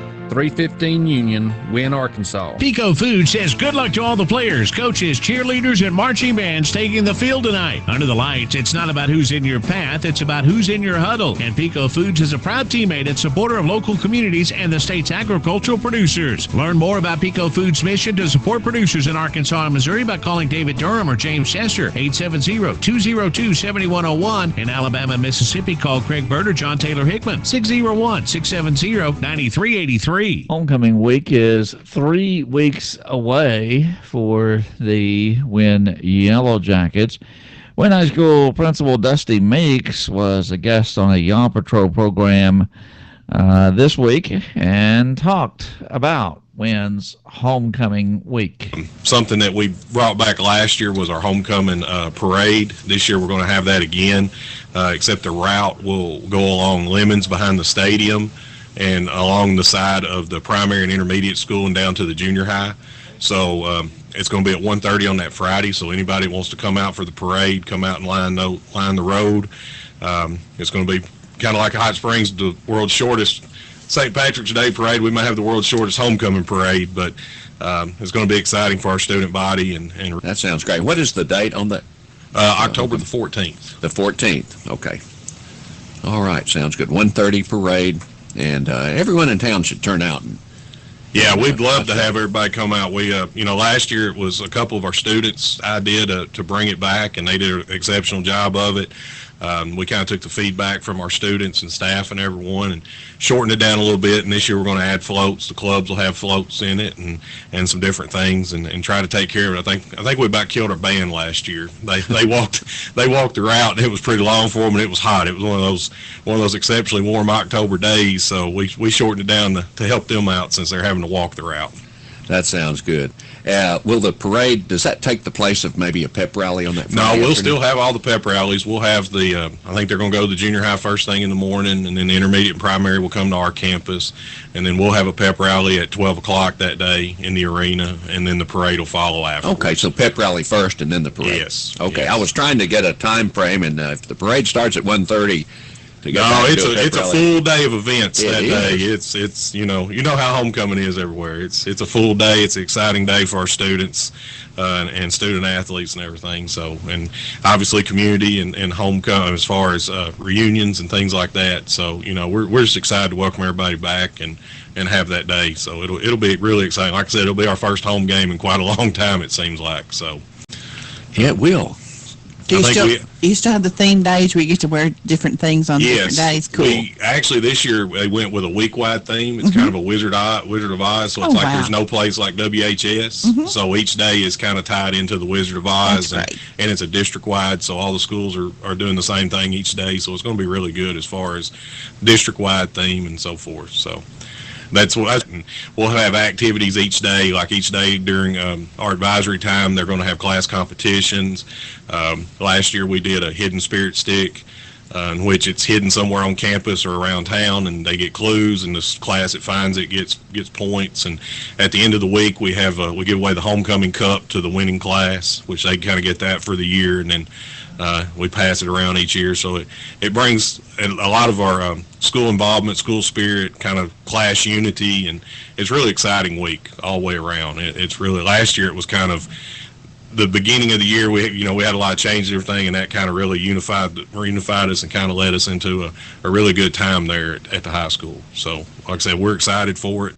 That was Wynne High School Principal Dusty Meek on a recent Yaw Patrol program. Wynne will be hosting Batesville for their homecoming game on October the 14th. The Cross County Chambers paint the town blue and gold. That will be held that week as well. Wynne Apothecary offers a variety of different products, and we have low prices and quality merchandise. We have vitamins, cold medicines, and a whole lot more. So come on in and get to know us. You'll be glad you did. You can email what's his name at wynneapothecary@yahoo.com. We're at 411 South Falls Boulevard in Wynne. Come see us today. Wynne Apothecary. Call Jean at Wynne Apothecary, 870-238-8511. At Southern Furniture, we want to make it easy for you to buy. We have 2 large showrooms in Wynne and Forest City where you can see and touch our new furniture. In each store, we have a giant 50-inch kiosk where you can search for just what you want. Plus, you can visit our website, southernfurnitureinc.com, anytime, 24/7. You should also follow us on Facebook, where we can often put closeouts, one-of-a-kind deals, and sometimes giveaways. We're here for you at Southern Furniture. Give us a try today. Have you had to pay for costly repairs to your AC unit all summer long? More Air Conditioning will give you a trade-in value or buy back a recent repair up to $1,000. Plus, we have financing available and lifetime replacement warranties on new systems. But hurry before the new government regulations take effect. Call More Air Conditioning today, a Google guaranteed company, at 870-238-3372, or visit us at moreac.com. You deserve more, don't settle for less. Do you have ants again? Spiders giving you the creeps? Bugs you can't identify? Call the hitmen at Will Kill. Jeremy Huey and his team of experts will get rid of those unwanted pesky pests. Will Kill also offers termite protection plans. Call the office at 238-2144 and speak with Amy, or drop by Will Kill at 101 South Falls Boulevard. For efficient and effective pest control, call Will Kill, your hometown experts. Will Kill.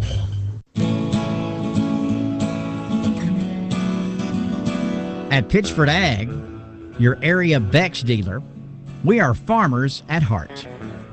We are dedicated to serving farmers, which is why we created our 100% free replant policy. Our philosophy is that we aren't just selling a bag of seed, we're selling a stand of seed, so farmers can plant with confidence, knowing that Beck's will stand behind their products.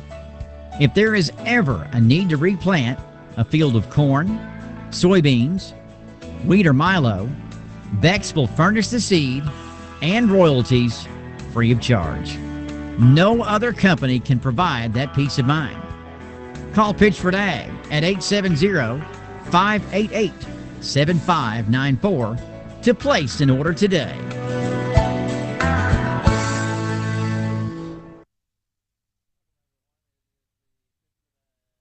Halftime show, and about 6 minutes until the beginning of the second half. Went up here 31-13. We'll go over some halftime stats a little bit later. We'll talk about some college here in a minute. But first, Brian, tell me who the crew is. Tell everybody who the crew is here. Well, we're also broadcasting this live on YouTube, and we have some Rough Riders tonight. We've got Zoe Boger, who is our producer, who's running everything on the computer. Janiah Rucker is our resident camera person. We have Rhett George, who's on the field providing some camera work and just doing some additional cinematography, and Lacey Williams, who's she's doing something, I guess. I'm not sure. Okay. We won't tell anybody you said that.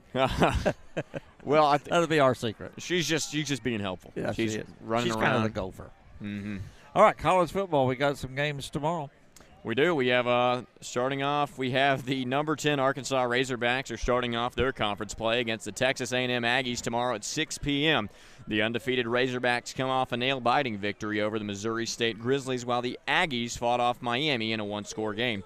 Arkansas State comes off a loss at Memphis last week and are headed into conference play against a new face in the Sun Belt. Old Dominion University has had a solid start in the conference with a win over Virginia Tech and a narrow loss over Virginia. The UCA Sugar Bears picked up their first win against Idaho State last week and have another non-conference contest with Southeastern Missouri State University of the Ohio Valley Conference this Saturday.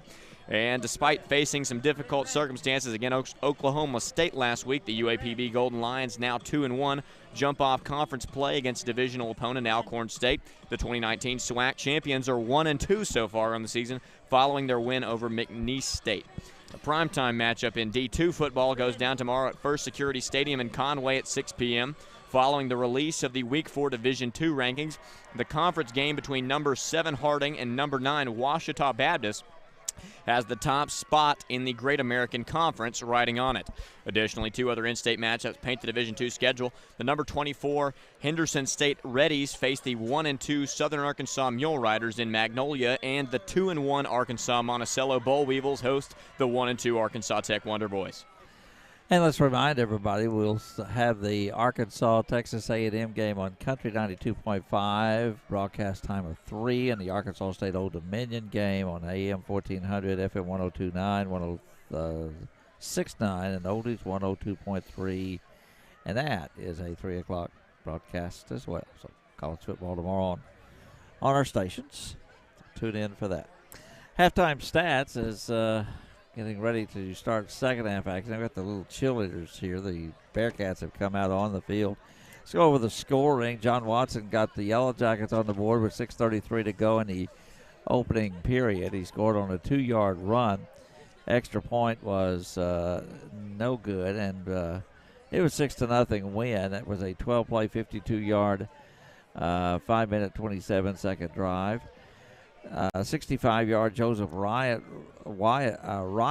run set up a 3-yard touchdown run with 4:40 to go in the first quarter. Connor McLean's 2-point conversion. It was 8-6 Brookland. 4:40 to go in the first quarter, and we think that is the first time and only time that the Bearcats have led over the Wynne Yellow Jackets. Jalen Brown then scored on a 44-yard run. 2:33 to go in the opening quarter. John Watson's 2-point conversion made it 14-8, and that was the score at the end of the first quarter. 12 minutes to go in the second quarter. Jackson Sweet, a 25-yard field goal, 14-11 win, and Kobe Davis, first of 2 touchdowns for him, a 3-yard run. 21-11 was the score after the extra point. 6:45 to go in the half. Wynne then tackled Joseph Wright in the end zone for a safety. That came with 1:46 to go in the half. 23-11. And then Kobe Davis with 47.3 seconds to go in the half, a 2-yard run. The 2-point conversion was good, and it was 31-11.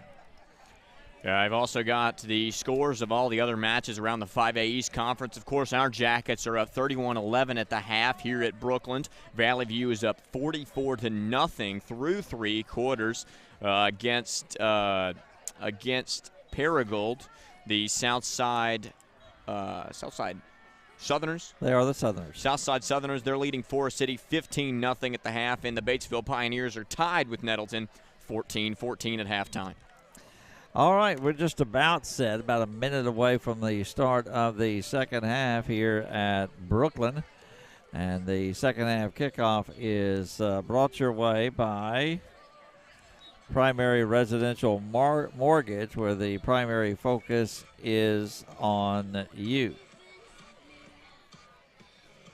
With the cost of renting on the rise, now is the time to consider buying. Find your dream home and build equity for yourself instead of paying rent. Beverly Blanton at Primary Residential Mortgage has been serving the Cross County area for years and can help find the best home loan option for you. She offers 100% no money down loans along with loans for veterans and first-time home buyers. She can even help you if you have less than perfect credit. Call Beverly at Primary Residential Mortgage for your no-obligation pre-qualification. 870-238-1300. NMLS 115-2003. Equal housing lender. Go Jackets.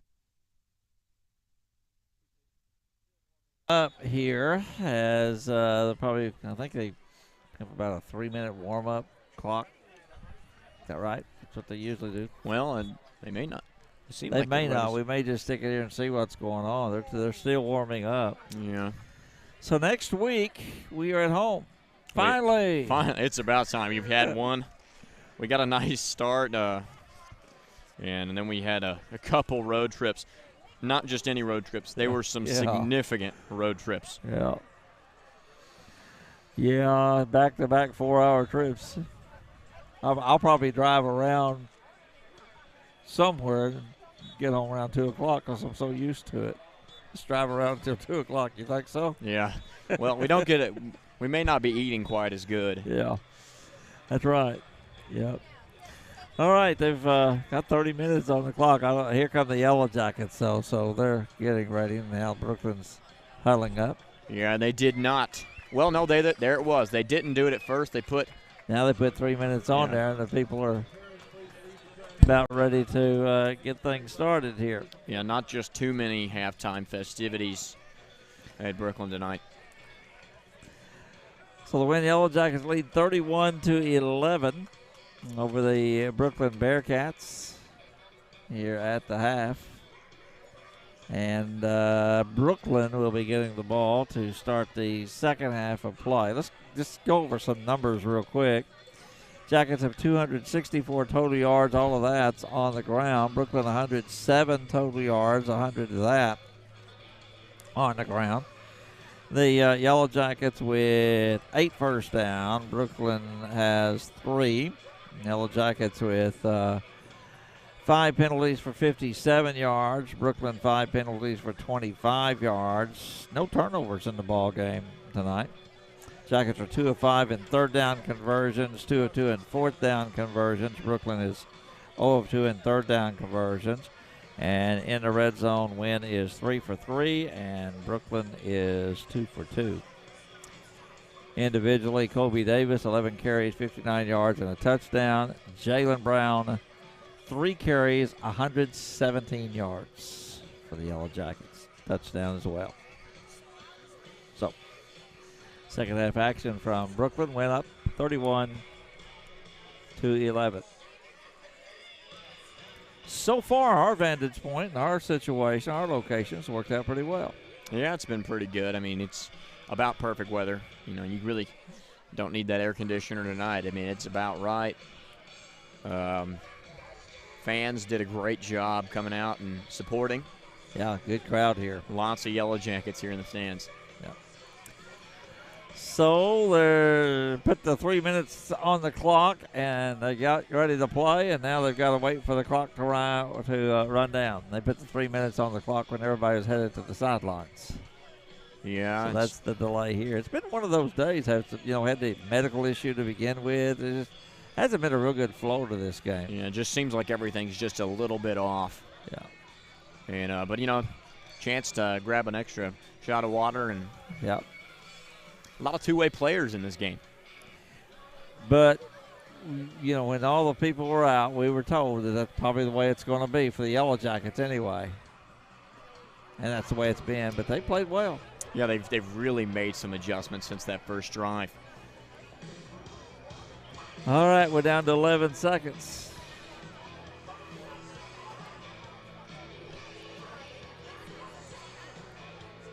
Let's get it going. It'll be Braylon Maddox to kick off for the Yellow Jackets. To the Brookland Bearcats. Brookland 1-2, Wynne 2-1. Conference opener for both. Braylon Maddox gets ready to approach it. We're ready for second half action from Brookland. There is the line drive, end over end kick, and that's going to go, well, it's going to be picked up, but they say he was out of bounds. Sinquat Spratt, and he fell down at the 1 yard line. Well, that's a tough break. Yikes. Man, they've already given up a safety tonight. I mean, they've got to get some breathing room, and you can't let up 2 of those. I mean, that's just how you show that a defense has completely taken over a ball game. He would have been wise to let that go. But Brookland will start from their own 1-yard line. You know, it's hard when you're down. You want to really be the hero. It's not the time there. There's a direct snap to Joseph Wright. He's going to get over the 5. He's going to get to the 10, and he may have enough for a Brookland first down. I mean, he's a baller. He is. He's by far the best player they got. Jalen Brown was there to make the play, and it is 10 yards for Joseph Wright. Jalen Brown also playing both ways tonight. Well, we noticed earlier, I mean, all the tackles, we were a little confused about who we should be attributing them to, but he made a couple really important tackles early. Yeah, it is first down and 10 for Brookland from the 11. Again, a direct snap, and there goes Joseph Wright across the 15-yard line, and he's got another Bearcat first down. There's McDowell making that stop. Braylon McDowell, 13-yard pickup for Joseph Wright on the play. He goes over the century mark with that run. He's their go-to guy. He certainly is, and we knew that heading into this game. Now the quarterback is in the ball game, Barrett Cunningham for the Bearcats, and there goes Wright in motion. They're going to throw the ball out to him, and incomplete. Kind of a mix-up between the quarterback and the running back on that play. Well, I've got the hiccups. I mean, that's about the worst Do thing you that really? could possibly happen. I do. I can feel they're close, and man, I hate that. Second down and 10 for the Brookland Bearcats. Line of scrimmage is right at their own 25-yard line. Went up by 20 points here. Beginning of the third quarter. Direct snap to Joseph Wright. He's to keep the ball across the 25, and he's dragged down around the 29-yard line. Pick up 4 yards, depending on whether he's spotted. They may just give him the 28. Rashad Conley will make the play. They do give him 4 yards on the play. And that brings up third down for the Bearcats. 3rd down and 6 to go. From around the 29-yard line, Brookland with the ball in their own territory. They've got to get to near the 35 to pick up the first down. Already spent about 1:30 of the third quarter. Cunningham's in the ball game. He'll take the snap, looks Wright's way, then will throw the ball. It's knocked down. That's Burt McBride will knock it down. Great recognition of a play there. I mean, he got past the line of scrimmage, and he knew to make himself big, be imposing. So, after a first down, the Bearcats will be forced to kick the ball away. The Wynne Yellow Jackets with 10:17 to play in the third quarter. Is that Conley? Looks like Rashad Conley back here. Can't see his number. It's built up like it. Yes, that is. Yes, that's Rashad Conley. So, it's Jackson Sweet to punt. The kick is a low line drive kick. And it'll be taken at the 38-yard line. That's actually Allen Jones at the 40, the 45, 50, 40-yard line, and he will get to about the 30-yard line. And that will be all the way down to the 33-yard line. There is a marker on the play at the 44-yard line, so it'll be some type of blocking penalty coming against the Wynne Yellow Jackets. That would have been a return to the 32-yard line, which would have been a 29-yard return. The kick was a 38-yarder for Sweet. It's going to be about, so is that going to be? Well, they're going to say it happened at the 45-yard line in Wynne's territory. It may have been this initial block by Cameron Smith, probably a blind side. Yep. Actually, yeah, 2 penalties on the play. So it'd be a blind side block there, and then was maybe an illegal block in the back, and around the 45. And they're going to take the penalty that's furthest down the field, which is the 45-yard line. And it will be 15 yards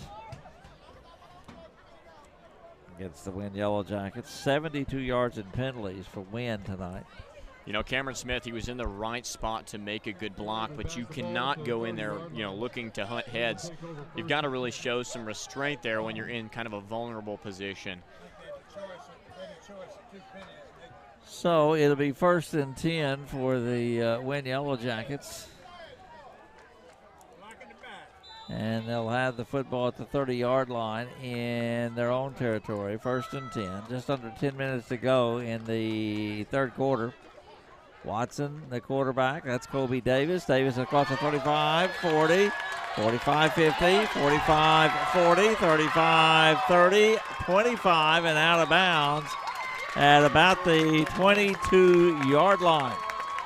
That is 48 yards on the play for Kobe Davis on that play. Took a little team effort from number 4, Connor Marshall, and number 6, Sinquan Spratt, and number 19, Ty Hillis. A little teamwork to have to bring Kobe Davis down, and, well, I wouldn't want to be in their position either. Yeah. 1st and 10 for the Yellow Jackets. It is their 10th first down of the ball game. A Bobby Lenall's first down. Expect the best of Lenall's body shop. Kobe Davis again. This time he's wrestled down at the 21 after a pickup of a yard. Kobe went over the 100-yard mark with that big run. He's got 108 yards, 13 carries. Joseph Wright made that play.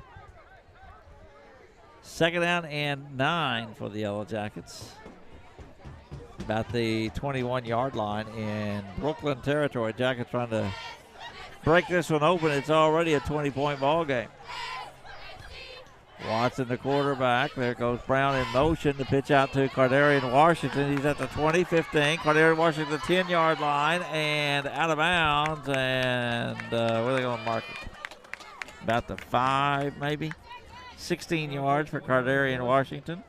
That play right there was an example of what the difference in offensive production last week and this week is. Last week, it seemed like the pitch outside was seen as almost a backup plan. Things weren't working inside. Try to make it outside to get some extra yardage. It's really more of a decisive motion. You notice, you recognize, make a read fast, get the ball outside, get some big yardage. Will Kill, pass control first down. Call the hitman at Will Kill. Quarterback Nick Johnson, Watson.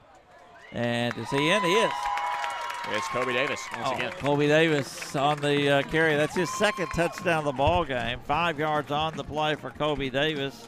6 yards on the play for Kobe Davis. And a Yellow Jacket touchdown. That is a Consolidated Grain and Barge Yellow Jacket touchdown. Proudly serving the agriculture and transportation industries since 1969. 6-yard touchdown run for Kobe Davis. Comes with 8:47 to go in the third quarter, and the extra point is no good. He missed it to the left. So, with 8:57 to go in the third quarter, updated score, Wynne 37 and Brookland 11.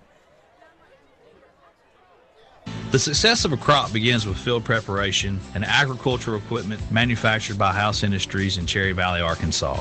Located in the heart of the Delta, House Industries specializes in tillage and seedbed preparation equipment. From residue management and light tillage to seedbed preparation, House Industries has the equipment you need to preserve nutrients, conserve water, and prevent erosion. To increase efficiency when planting this year's crop, visit your local Greenway Equipment dealership for pricing availability or call House Industries at 870-588-3773. 4-play, 70-yard, 1-minute, 20-second drive for the Yellow Jackets. Kobe Davis, the last 6 yards for the touchdown. The Wynne lead now is 37-11 over the Brookland Bearcats. Braden Maddox to kick it off for the Wynne Yellow Jackets with 8:57 to go, third quarter action. Now a 26-point Wynne lead over the Bearcats.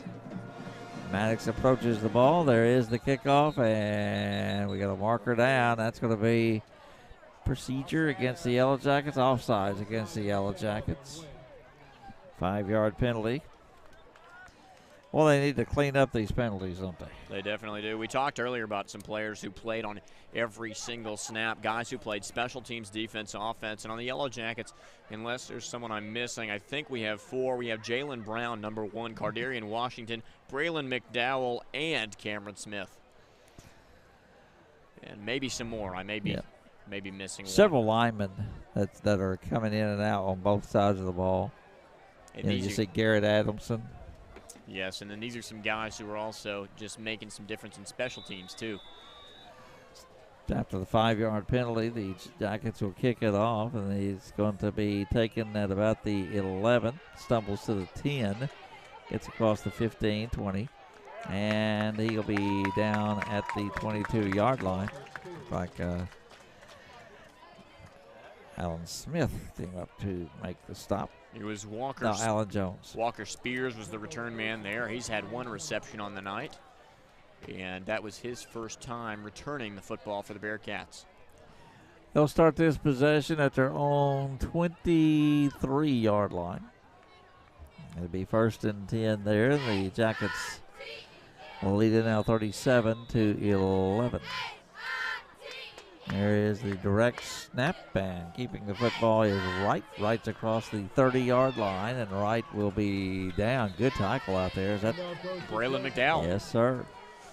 Well, you talked about him pre-game, and he is a football player. You know, he's not the biggest in terms of size, but, I mean, he's big in terms of his impact. He has made a difference this year, no doubt about that. 14-yard pickup, 1st down.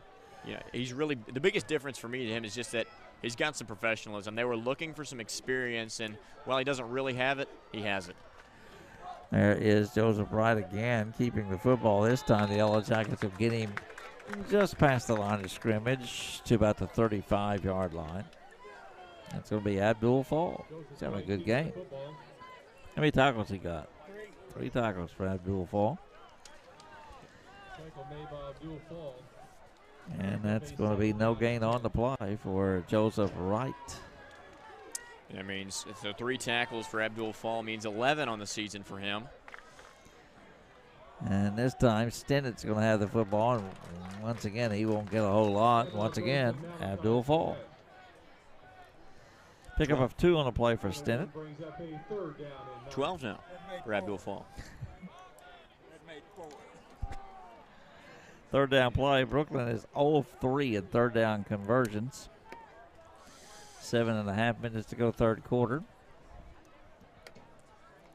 3rd down and 9. And the quarterback is Cunningham. There goes a man in motion. Cunningham will drop straight back. He's going to be rushed out, and he is sacked. There is a snap, and Sweet will get the ball away. Booms that one. And that'll be taken by a fair catch by Alan Jones. And he'll make the fair catch at the 33-yard line. So that's going to be a 15, 25, how about 33-yard kick. Yeah, it's a far cry from the 13 one earlier. You got a grasshopper on your. I do. Yeah. Sticks around, we'll have to name him. Yeah, I guess we're really showing that we really are part of the great outdoors tonight. Yes. All right. It is 1st and 10 for the Yellow Jackets, and they've got the ball on their own 33-yard line. 6 minutes and 35 seconds to go in the 3rd quarter. We're hardly roughing it, though, aren't we? We're not exactly roughing it. We got a tent and a light. We're being pampered a little bit. 1st and 10 for the 33-yard line. And I believe that's Cameron Smith in there at fullback for the Yellow Jackets. And he's got the football, and he's tackled immediately. And as expected, we are seeing Siler Holbrook. There he is. Sure are. Siler Holbrook's in the game. Took about 2.5 quarters, and there he is. He's a sophomore, quarterback the junior high team to an undefeated season last year. Siler Holbrook, his first varsity action. Is that right?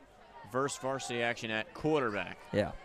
Yeah, he's the holder. And yeah, hands team. Yeah. So Siler Holbrook is the quarterback for the Yellow Jackets. It's 2nd down and 11. Man in motion. Holbrook this time will get a little short pass across the 40, 45. On his feet at the 40-yard line. That is Cardarian Washington. Just a little dump pass. That'll go down as a pass. Hey, that's it may not look like it to us, but on the score sheet, I mean, that's a bomb. Yeah. Sprite made the tackle. Ends up being 18 and 36 yards on the play. Holbrook to Cardarian Washington. 36 yards and a first down for the Wynne Yellow Jackets. And that is a Sheriff David West first down, putting your safety first.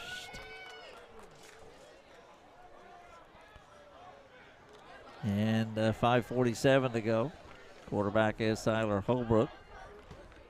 Pitch out, that is Brown. Brown at the 30, and Brown will get down to the inside the 20. There's a marker down, so we'll have to check that marker, and I think it may be against them on the tackle.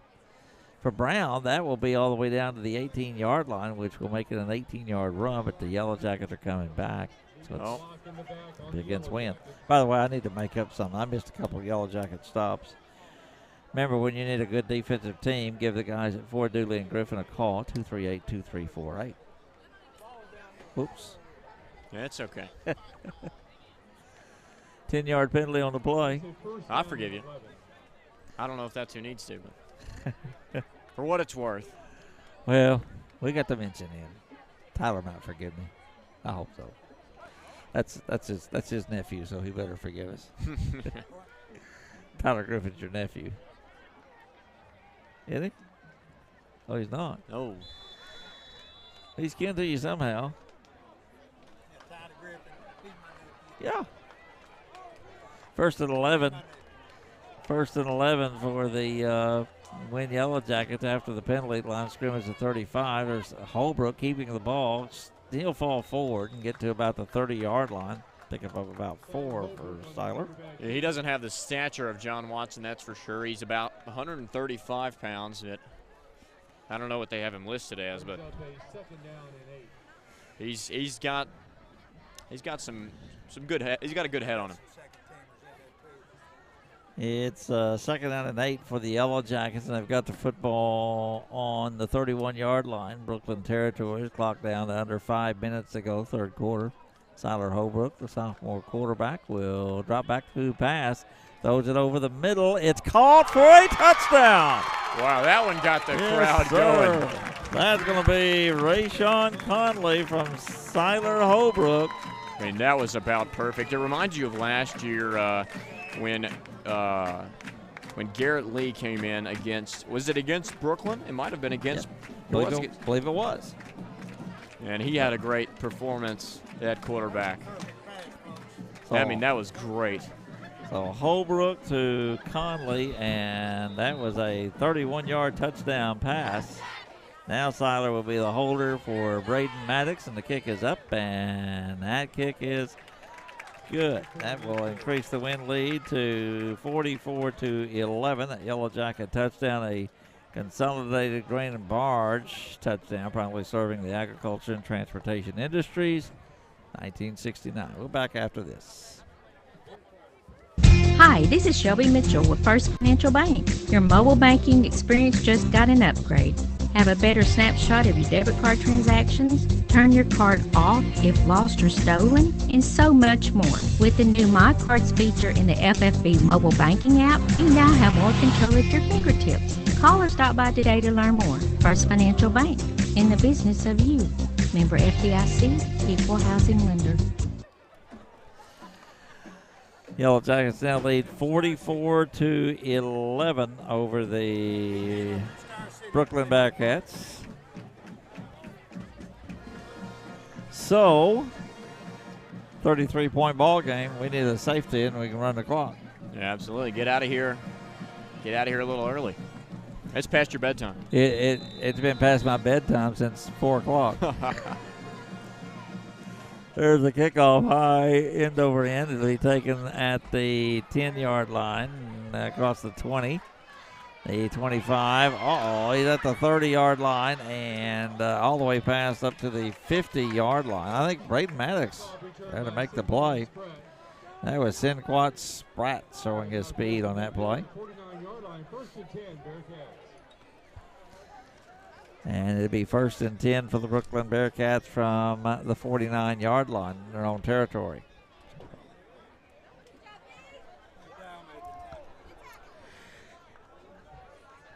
Great McDowell made the tackle on that play.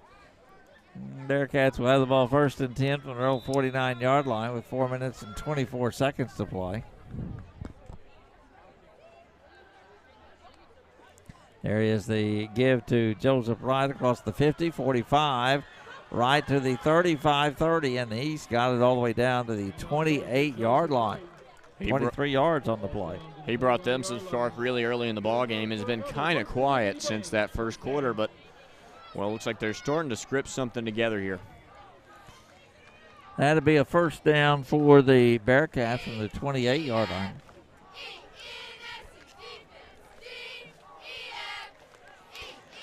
And quarterback will Cunningham fumble on the play, picked up by the Yellow Jackets. Dante Smith coming up with a fumble recovery for the Wynne. Well, wait a minute. Is it 20? Yeah, I believe it's 20 on the recovery for the Wynne Yellow Jackets, not 10. Yeah, it's going to be Mason Stallings. Yep, Mason Stallings. Comes up with a fumble recovery. That's the first turnover of the football game. We didn't mention him much, but he's another person who's really coming into this ball game, taking some, limited snaps, but he's enough to really make an impact. Mason Stallings, I believe he's a senior too, isn't he? Junior. Mason Stallings. Fumble recovery. The Yellow Jackets will take over at their own 30-yard line. 3 minutes and 57 seconds to play in the third quarter. It is a 44-11 football game. Jackets by 33. Brookland had the lead 8-6. So since then, it is 38-3. Siler Holbrook, quarterback, he lost the football, and Brookland's going to get it right back. So fumble on the play, and the Yellow Jackets give it right back. So a turnover-free ball game. Wait, hold on, though. We got a. Oh, well, that's going to be. It was late, though. It's going to be unsportsmanlike. Yeah. Yeah, it's going to be. It's unsportsmanlike. He's already signaled unsportsmanlike on Brookland. Yeah, there was some extracurricular activity around the 46-yard line. So Brookland will be penalized 15 yards. We've seen a lot of unsportsmanlike conduct penalties this year. We sure have. I guess kind of a younger team combined with having a season cut a little short last year, maybe. Yep. A lot of emotions. 15-yard penalty. That'll give the Bearcats the ball 1st and 10 at the Jacket. And the line of scrimmage is the 46-yard line after the turnover. So what was a turnover-free game, it's not anymore. Well, or at least if, it's fair that both teams have a turnover now. It's keeping it even. Quarterback is Cunningham. He's going to drop back the pass. He's chased out. Now we'll keep the football at the 45-yard line, and he'll get down to the 38-yard line. Cunningham will keep the football and pick up about 8 on the play before Dante Smith will chase him out of bounds. They'll mark him down at the 36-yard line. No, it's going to be 10 yards and a first down. 1st and 10 after a 10-yard pickup by Cunningham. First down for the Bearcats. From the 36-yard line in their own territory. Man in motion. Tight end goes from one side to the other. And there is Joseph Wright at the 35 and down to the 31-yard line. Pick up of about 4 on the play. Cameron Smith on the tackle. Cameron Smith made the stop. 3:20 left in the third. 31-yard line for the Brookland Bearcats in Wynne territory. It's a 33-point ball game. Cunningham in a shotgun. As right to his left. Will fake it to him. Drops back the pass. Good pressure out there by Cameron Hobbs. And the pass will fall incomplete. Carson Hobbs. Good coverage out there. A rush, and it's going to set up a third down play. 6 yards to convert for the Bearcats. Carson playing what, right in? Yep, right in. Yes. For the Yellow Jackets. Good to see him out there. Yeah, he's listed as a linebacker. They mentioned him in Hooten's as that's what he would likely take snaps at. There is the snap. Cunningham again. That's Carson Hobbs, but the pass is complete. It'll be enough for a first down. Arnold Marshall. Cameron Smith will make the play. Now, while some of the second-team guys have come in, it does look like most of the defensive line, including Cameron Smith, is still the first-team guys. That was a first down to the 16-yard line in Wynne territory. There's a give to Joseph Wright. Wright's at the 10, and Wright's going to get all the way down inside the 5, or right at the 5, 11 yards on the play. Joseph Wright with the carry. Allen Jones made the stop. First down. 5-yard line. Good enough for another. First Community Bank, first down. 2:31 to play in the third quarter. First and goal from the 5-yard line, and there's a lot of clean shirts out there right now for the Yellow Jackets. There are. Drag snap to Joseph Wright coming. He'll take the snap, and there's the give at this. That's a big tight end. Yeah. Got the football. That would be number 44. 44. It's Connor McLean. Dalton Woods made the play. Picked up about 2 on the play, did McLean. And it is second down and goal for the Wynne Yellow Jackets from the 3-yard line. Direct snap coming to Joseph Wright. There's a snap. Wright's going to keep the football, and Wright is going to get into the end zone. No, not quite. Down to the 1. Joseph Wright with the carry. Picked up about 2 on that play. Yeah, it's about as close as you can get and not be there.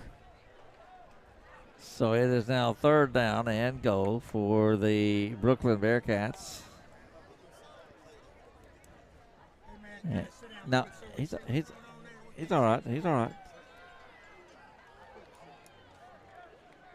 There's direct snap, and Joseph Wright will get in for a yard. So it's a 1-yard run. 54.2 seconds to go. Joseph Wright will get the touchdown on a 1-yard run. That'll make it 44-17. Yeah. We're still in the third quarter. We may not be getting out of here too early. Yeah, I noticed that. So 27-point ball game now. And they're going for 2. Going for 2. Cunningham will take the snap. He's going to roll out to the right, throws it, and is it caught? Yeah, it is caught. That was a really well designed, bringing a lot of motion over to the right side of the field, making defensive players for the Yellow Jackets have to do a lot of weaving, bobbing, and really finding his open man. So the 2-point conversion called by Hayden Elder. And our score with 54.2 seconds to play now is 44-19 for the Wynne Yellow Jackets. You've changed thousands of diapers, cut off hundreds of crusts, played hours of peekaboo and duck goose, because you'd do anything for your kids. That's why it's so important to protect them with life insurance from State Farm. I will help make it easy and affordable to help protect your family, no matter what the future holds. Because for the people you do anything for, life insurance could mean everything. Call me, Meredith Peeler, in Wynne today, 870-238-3800.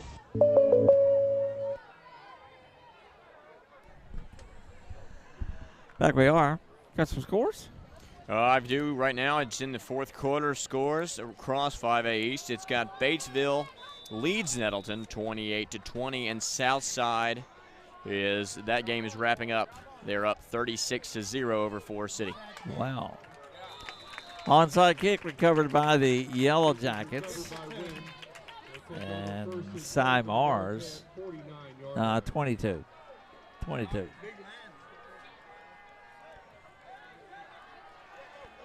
Yep, 52. Cy Mars got it. Yeah, It'll be at the 49-yard line. Looks like they do have John Watson back out there at quarterback after the fumble. Oh, you hate to see that. Yeah. Well, and it could be that they're down to 25 points and they might want to do what we said, get this game over with. 50 seconds to go in the third quarter. Watson is the quarterback for the Wynne Yellow Jackets. He'll drop back now. He'll give the football to Kobe Davis, 40, 35-yard line, and Davis all the way down to the 32-yard line. 17 yards on the play. Ty Hillis made the play. I mean, just a beastly run. I mean, he's one of those guys, you'll see him getting 10, 12, 15 yards after contact. I mean, he fights through it like it's nobody's business. You know, you don't really like to say it, but he's got the balance of a ballerina maybe. I mean, hard to bring down. Darlene Andrews first down, bookkeeping attack service, always in balance, accurate, always on time. From the 33-yard line, went with the ball in Brookland territory, and they're going to have to call timeout here as the play clock is winding down, so we'll take it. We'll take it to a Bull Chevrolet Buick GMC timeout. Find new roads.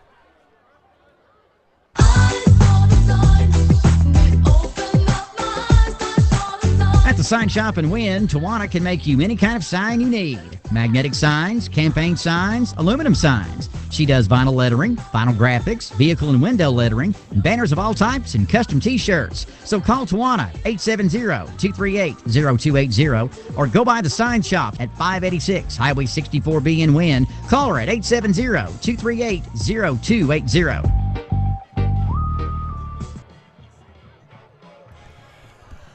It is 1st and 10 for the Wynne Yellow Jackets, and they have the line of scrimmage at the 33-yard line.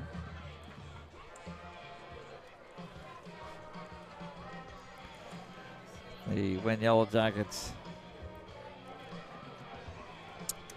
Yeah, it is. What'd you think? Yeah. It's been a great display of really adapting to some situations that they, really, can't prepare for. And that's something that's, it's high school. These are still kids. Yep, that's right. Can't prepare for everything. And so they did a great job adapting to that. It is 1st and 10 for the Yellow Jackets. They've got the ball on the Brookland 33-yard line. There is the give to Kobe Davis, 20-yard line. Davis is at the 15, 10, 5. That's a 33-yard touchdown run for Kobe Davis. He makes that look almost effortless. It's almost like he can score a touchdown at the drop of a pen or the lift of a finger or whatever ism you want to use. 6.5 seconds to go in the third quarter. Another consolidated grain and barge touchdown, serving the agriculture and transportation industry since 1969. That makes it 50-19. And the Yellow Jackets still have their offensive unit on the field. Before this game, the Yellow Jacket offense has scored a combined 100 points, and now we've scored half that in one night. And there goes Kobe Davis in for the two-point conversion as well. So 6.5 seconds to go, third quarter, 52-19, Wynne Yellow Jackets. Conversion was good. A challenging economy has a way of making us take a long look at our assets and make hard decisions. Oftentimes the verdict is that some or all of those assets need to be turned to cash. Witcher Auctions has been helping our clients do just that since 1972. Rather than a one-size-fits-all approach, we offer a full range of options for the sale of your farm and heavy equipment, including live and online auctions, net guarantees, and complete buyouts. Call us today at 870-238-1400 or visit us online at witcherauctions.com. Witcher Auctions, the professionals since 1972. 6.5 seconds to go, third quarter.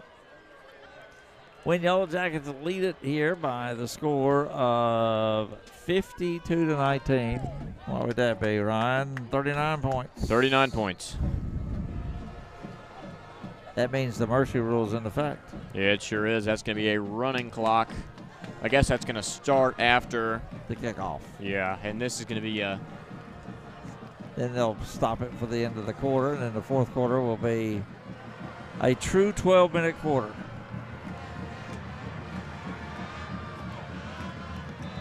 Raylan Max gets ready to kick off for the Yellow Jackets. There is the kick. It's an end-over-end kick. It's going to be taken on the 10-yard line. And it's stop going to be made at the 30-yard line. That was...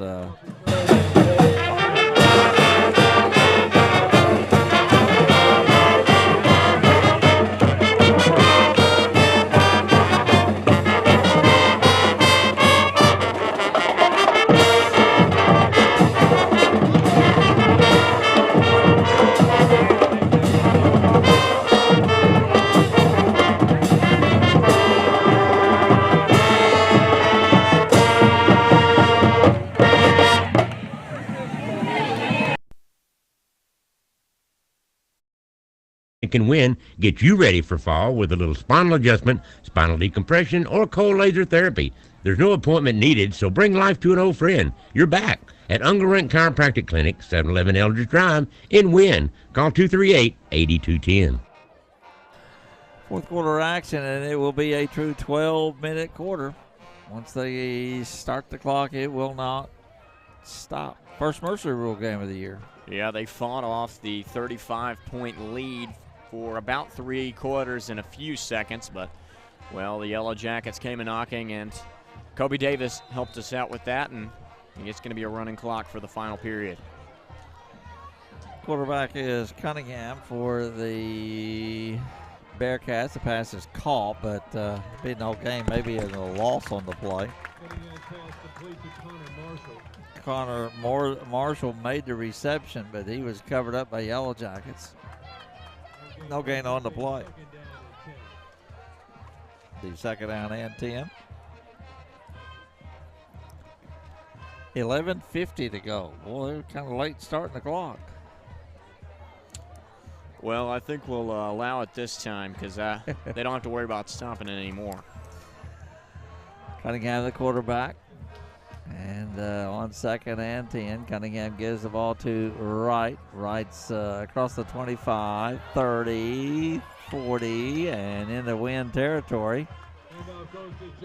And is there a marker down? There is a marker down.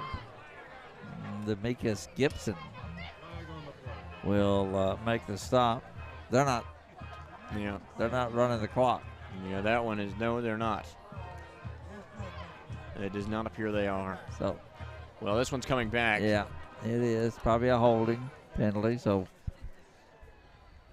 mercy rule should be in effect, but they are not running the clock. Yeah, it is a personal foul.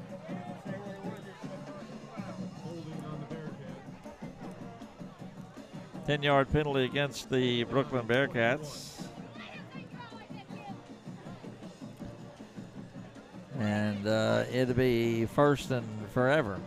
Line of scrimmage is the 8-yard line. They've got to get to the 40-yard line, so 32 yards. And there's Joseph Wright. He'll get to about the 10 on a 2-yard pickup.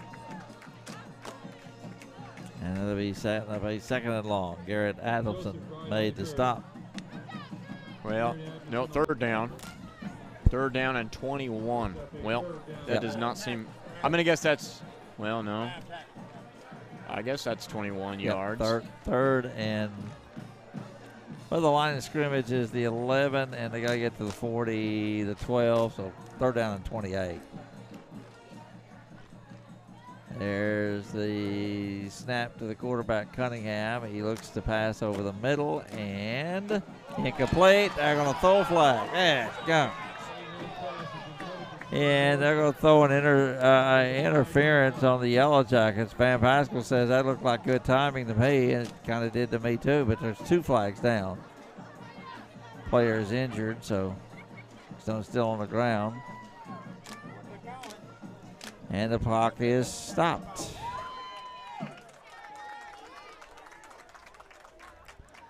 So it's going to be an interference against the Wynne Yellow Jackets, and I guess the mercy rule's not in effect. I mean, maybe, or could it have been a helmet to helmet?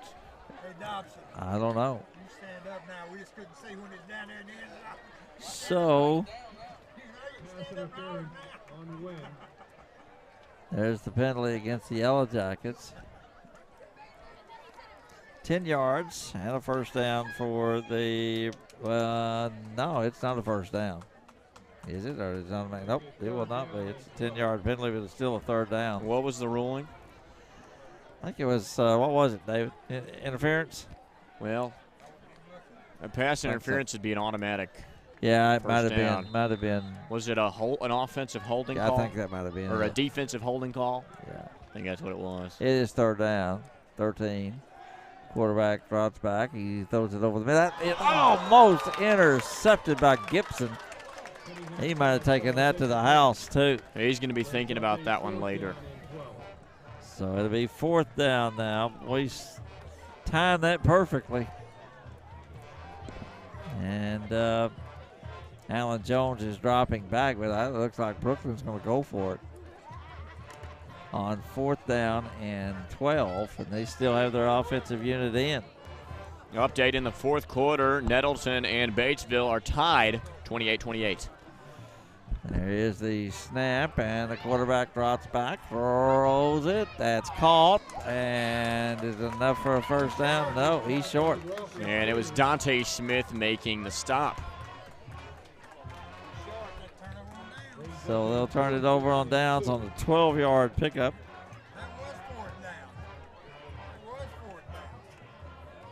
And Wynne will have the football. They'll turn it over on downs here, and that is a for Dooley and Griffin Yellow Jacket stop. When you need a good defensive team, give the guys at Fort Dooley and Griffin a call, 238-2348.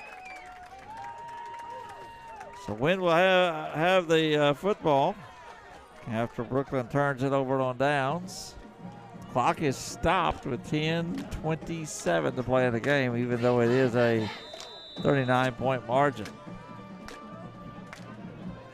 Oh, wait a minute. It's 33. We're not doing our math. I took your word for it. That's on you. Yeah, it's on me. 33-point game. It's got to be 35.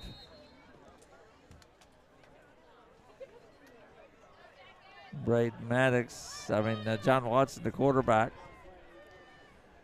And now that's Holbrook, the quarterback, and gives the football to Cameron Smith. Is he in there? We got a new.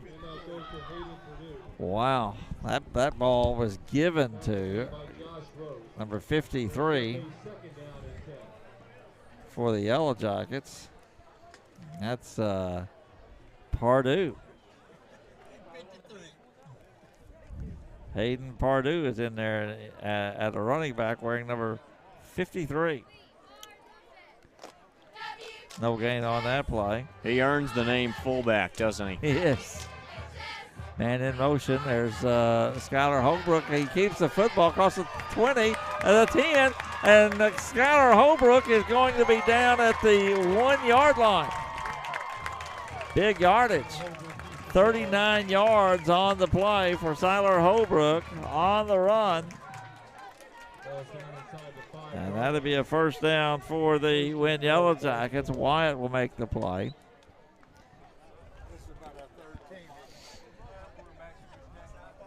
And it'll be first and goal for the Wynne Yellow Jackets. There's Holbrook keeping the football, leaps into the end zone. Yes, sir. First career touchdown. Wow. How about that? So he's got one passing, one rushing touchdown on the night, and he earned that. Yep. Yep. So it's a touchdown for the Wynne Yellow Jackets. Another Consolidated Grain and Barge touchdown, proudly serving the agriculture industry since 1969. Skylar Holbrook. 1 yard touchdown run. Set it up with the 39-yard run. Comes with 9:21 to go in the fourth quarter. And the extra point is good. So with 9:21 to go in the ball game, Wynne 58 and Brookland 19. Darlene Andrews, Bookkeeping and Tax Service, 303 East Merriman in Wynne, has the experience you require to reach your business goals, offering many services including bookkeeping, payroll, and tax preparation. She values her clients and will customize solutions just for you. Call Darlene Andrews Bookkeeping and Tax Service at 870-238-3732 and leave the number crunching to her so you can focus on growing your business. Accurate, on time, and always in balance, Darlene Andrews Bookkeeping and Tax Service. Yeah. It is 58-19. Now we've got at least a 35-point lead. Don't trust us to do the math. That's right. 59-19. It's a 40-point ball game.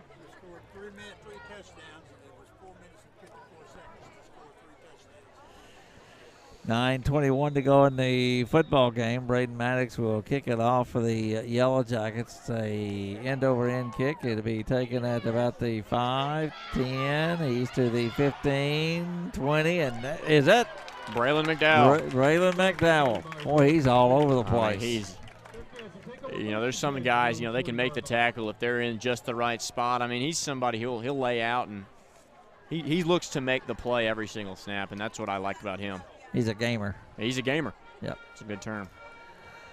From the 20-yard line, the Brookland Bearcats have the football. Wendell, I got bad news. What's that? I know. I saw that. The clock is stopped. I saw that. So the quarterback is Cunningham for the Brookland Bearcats. And he'll throw the ball out. It's incomplete. It's running now. There it is. All right, I think we're good now. Incomplete pass, so if we're correct, then it'll keep running till the end of the ball game, which we may not be. Right. 9 minutes and running. The mercy rule in effect. Jackets lead it by 40. Cunningham, the quarterback, is right in motion. He'll throw the ball out to right. He's got it at the 20. And he is down. Good tackle. There's a flag on the play. Be a holding penalty against the Bearcats. Looks like that one's going to be on number 11 for the Bearcats, and that is Hayden Elder, sophomore. 10-yard penalty. Braylon McDowell made the stop for the Yellow Jackets. Another penalty in the ball game. 70. So how much is Maddox? There's McDowell. Yeah, it's 16 on the season for him. Yeah.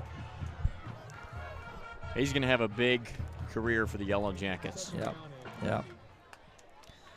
7:46 and the clock running.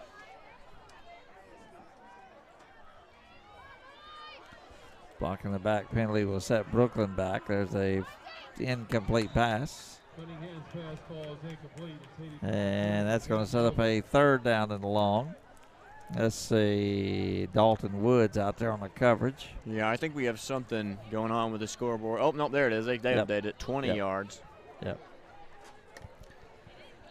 Yeah.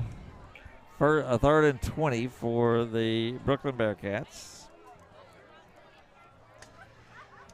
The Yellow Jackets are going to go 3-1 with Batesville Southside at home next week.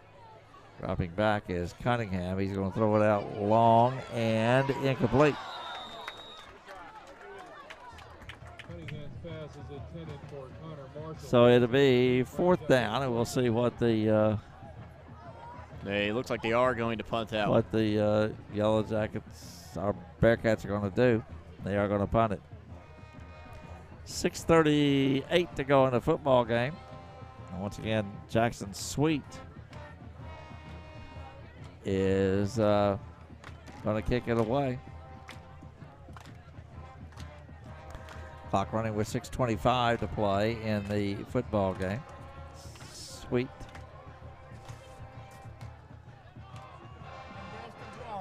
There is the punt. It's going to land on the 40. And he is going to get it down at the 33-yard line. So pretty good punt. I'd say so. Yeah, about a 54-yarder with the row. And the clock now running to 5:53 to go in the football game. And you're at the point in the ball game now where, I mean, really, you don't want to have any starters in the football game. I mean, this is all chance for young guys to get experience, and even more importantly, you don't want those starters getting hurt. All right, so the clock is running.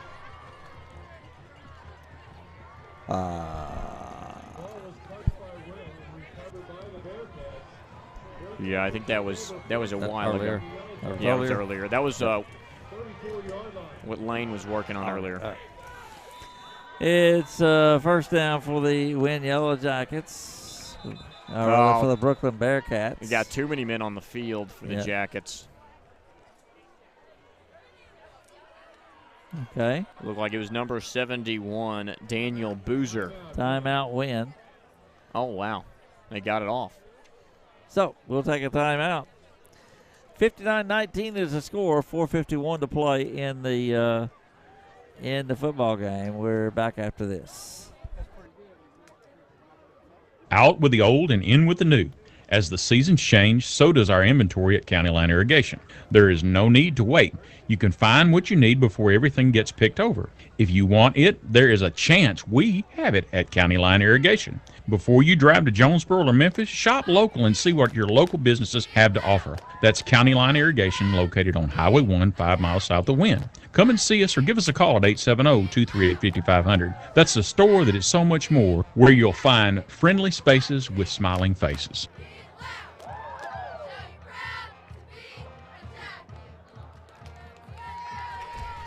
So we clearly missed something. Yeah, Brookland has the football here. Yeah, we might have touched the ball or something, and they recovered. There's Joseph Wright running the football for the Bearcats, and he's across the 20 down to the 15-yard line. That's going to be a pickup of about 17 on the play. Dalton Woods there on that tackle. So they're inside the 20-yard line at the 18-yard line with 4 minutes and 22 seconds to play. There is the snap, and there's Joseph Wright at the 10-yard line. He'll get down to about the 8-yard line. Pick up about 7. So Batesville has beaten Edelton. Yes, they have, and I've got all the scores. The Yellow Jackets are the last team in 5A East playing. I've got all the scores that I will tell in a moment. Okay, we can do that post-game show. Okay, that works. Yep. It is third down for the Bearcats, and there again is Joseph Wright. Wright's going to get into the end zone for a touchdown. About a 7-yard touchdown run. And that's just one for the personal stats. I mean, that's just going to change the score. That was a 7-yard touchdown run for Joseph Wright. Comes with 3:20, 3:30, 3:29. The clock is running. They're going to go for 2 here. It's 59-25 now in favor of the Wynne Yellow Jackets.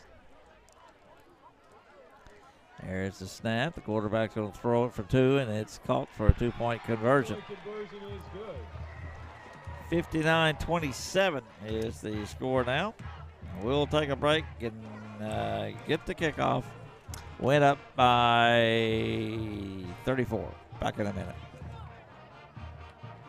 Evolve Bank and Trust and Wynne is here to help you get your home ready for the season. Stop putting off those much-needed repairs and improvements with the home equity line of credit from Evolve. Use the equity you already have in your home for a new furnace, roof, windows, or even a brand new kitchen. Call us for more details at 870-238-5557 or come by our Wynne Banking Center at 1690 North Falls Boulevard. Visit us online at getevolved.com. Apply today for a home equity line of credit from Evolve Bank and Trust. Subject to credit approval, member FDIC, equal housing lender. They're going to win their third game of the season here as the clock is down to 2:14 and running.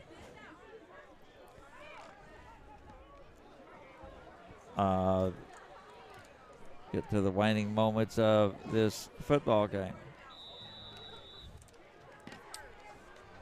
Yes, and that's going to, an onside kick attempt by the Patriots. Not Patriots, I'm thinking about, I don't even know what I'm doing. Bearcats, recovered by number 14, Dalton Woods. So the Yellow Jackets will run a couple plays and we'll go to the house. Jackets will go to 3-1. They'll have Batesville Southside at home next Friday night. I'm going to have to get in my truck next Friday night and drive around for about 30 miles for a football game. You got to get in the right mindset. That's what we're used to. Yeah.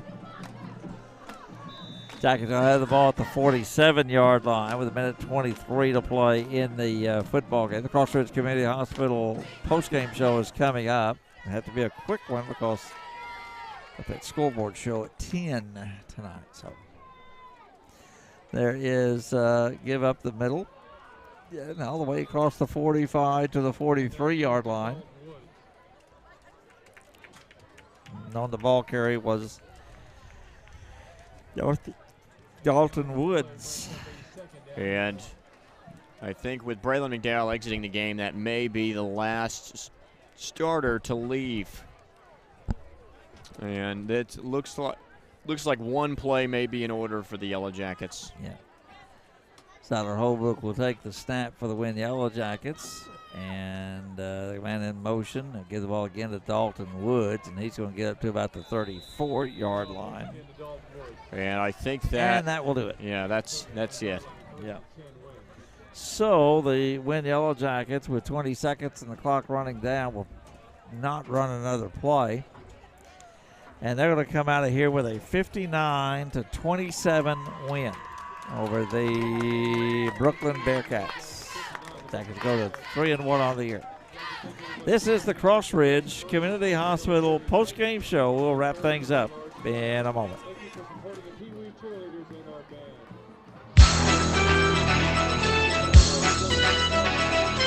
Hi, Yellow Jacket fans. This is Joy Shepard at Crossridge Community Hospital in Wynne.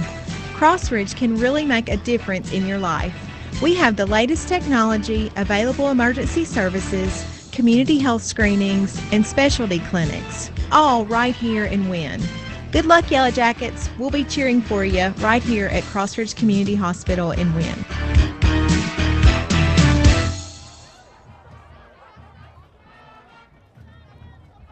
Game show, the Wynne Yellow Jackets a 59-27 win over the Brookland Bearcats tonight. Well, Ryan, your thoughts on this one? I mean, I thought it was just a great way to come off a really rough showing against Magnolia. The Yellow Jacket offense, you know, a lot of the things that we struggled with, we still continue to struggle with early in this football game, but we made some adjustments, really got the offense going hot, and as you can tell from our 59 points scored, the offense was cooking. Did a good job. Took control of this game midway in the first quarter when Brookland actually got the lead in this game, and then the Yellow Jackets just took it over from there. We'll come back. We'll talk about the players that stood out for us, take a break, and then we'll take another break and come back and talk about 5A scores. But let's take a break. This is the Crossridge Community Hospital's postgame show.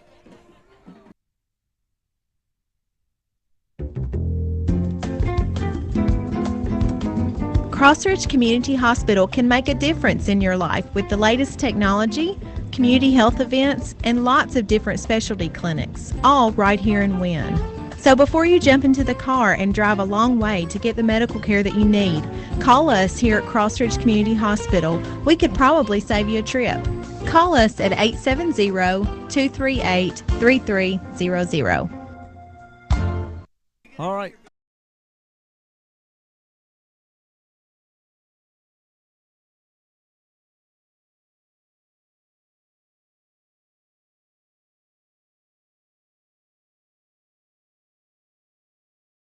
I think you know who I'm thinking of when I think of a great game tonight, and that's Jalen Brown. I mean, he was just great on all fronts. He played lockdown defense, made some crucial tackles that would have resulted in some massive plays for Brookland, and he also made some great gains on offense at some crucial times. Yeah. Well, you got to be happy about this effort. You know, had a lot of people out, and to put up 59 and win by 32, that speaks well. I mean, it was a team game. We saw lots of faces today. Cameron Smith early on in the ball game. Siler Holbrook came in and ended up playing a great game. Yep. One passing touchdown, one rushing touchdown, and a few great. You know, we saw a nice little short pass there around the midfield mark, and then a great 30-yard rush. That, I mean, he's not known to be much of a Lamar Jackson type quarterback, but he had to use his legs a little bit there. And Kobe Davis, you know, he hit kind of in a doghouse a little bit. He was more like Kobe Davis tonight. Kobe Davis looked like Kobe Davis, picking up, I mean, effortless yardage, showing that he's a man amongst the boys on the football field. Okay, we're going to come back. We'll give it the 5A scores and wrap things up from Brookland. Win a 59-27 win today. Crossridge Community Hospital postgame show.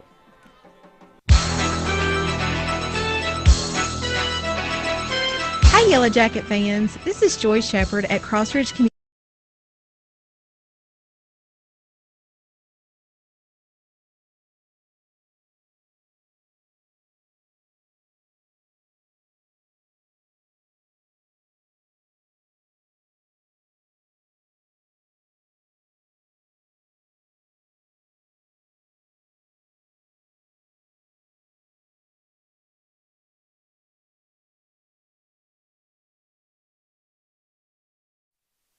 These games. Give us the scoop on the scores. I mean, let me tell you about that. I don't think many people expected Batesville to even hold their own in that football game, nonetheless win. It was a tie ball game in the fourth quarter. Nettleton lines up for a game-winning field goal. It's blocked and returned for a touchdown by the Pioneers. All around the 5A East, we had other games tonight, but none of them quite like that one. You know, we have the Yellow Jackets here who picked up a great win, but not to mention Southside versus Forest City at Batesville. Their first ever 5A East game. Their first ever 5A East game, which they won 38-0. Valley View versus Paragould. They won 42-0. They had the Mercy Rule rolling since early in the third quarter. Yeah, and of course here it was 59-27 win. Now 3-0 against Brookland. That's about it. That's not too much else to say. Next week, Batesville Southside, who was the 38-0 winner tonight. Which we will be, if I'm correct, we'll be tied in conference standings with them. And that's next week at home. So, for Ryan here, David, and all the gang, tell us who the gang was again. Once again, we have Zoe Boger, who is our producer, Janiyah Rucker operating the camera, Lacey Williams helping out with the camera, and just doing some various helping hands when we need them. Rhett George on the field providing camera work, and, well, Chris Davis making sure we all make it back in the van at the end of the night. All right. So that'll do it from Brookland. Wynne wins at 59-27. So long, everyone. Hi, I'm Tyler Griffin, and I'm one of the attorneys at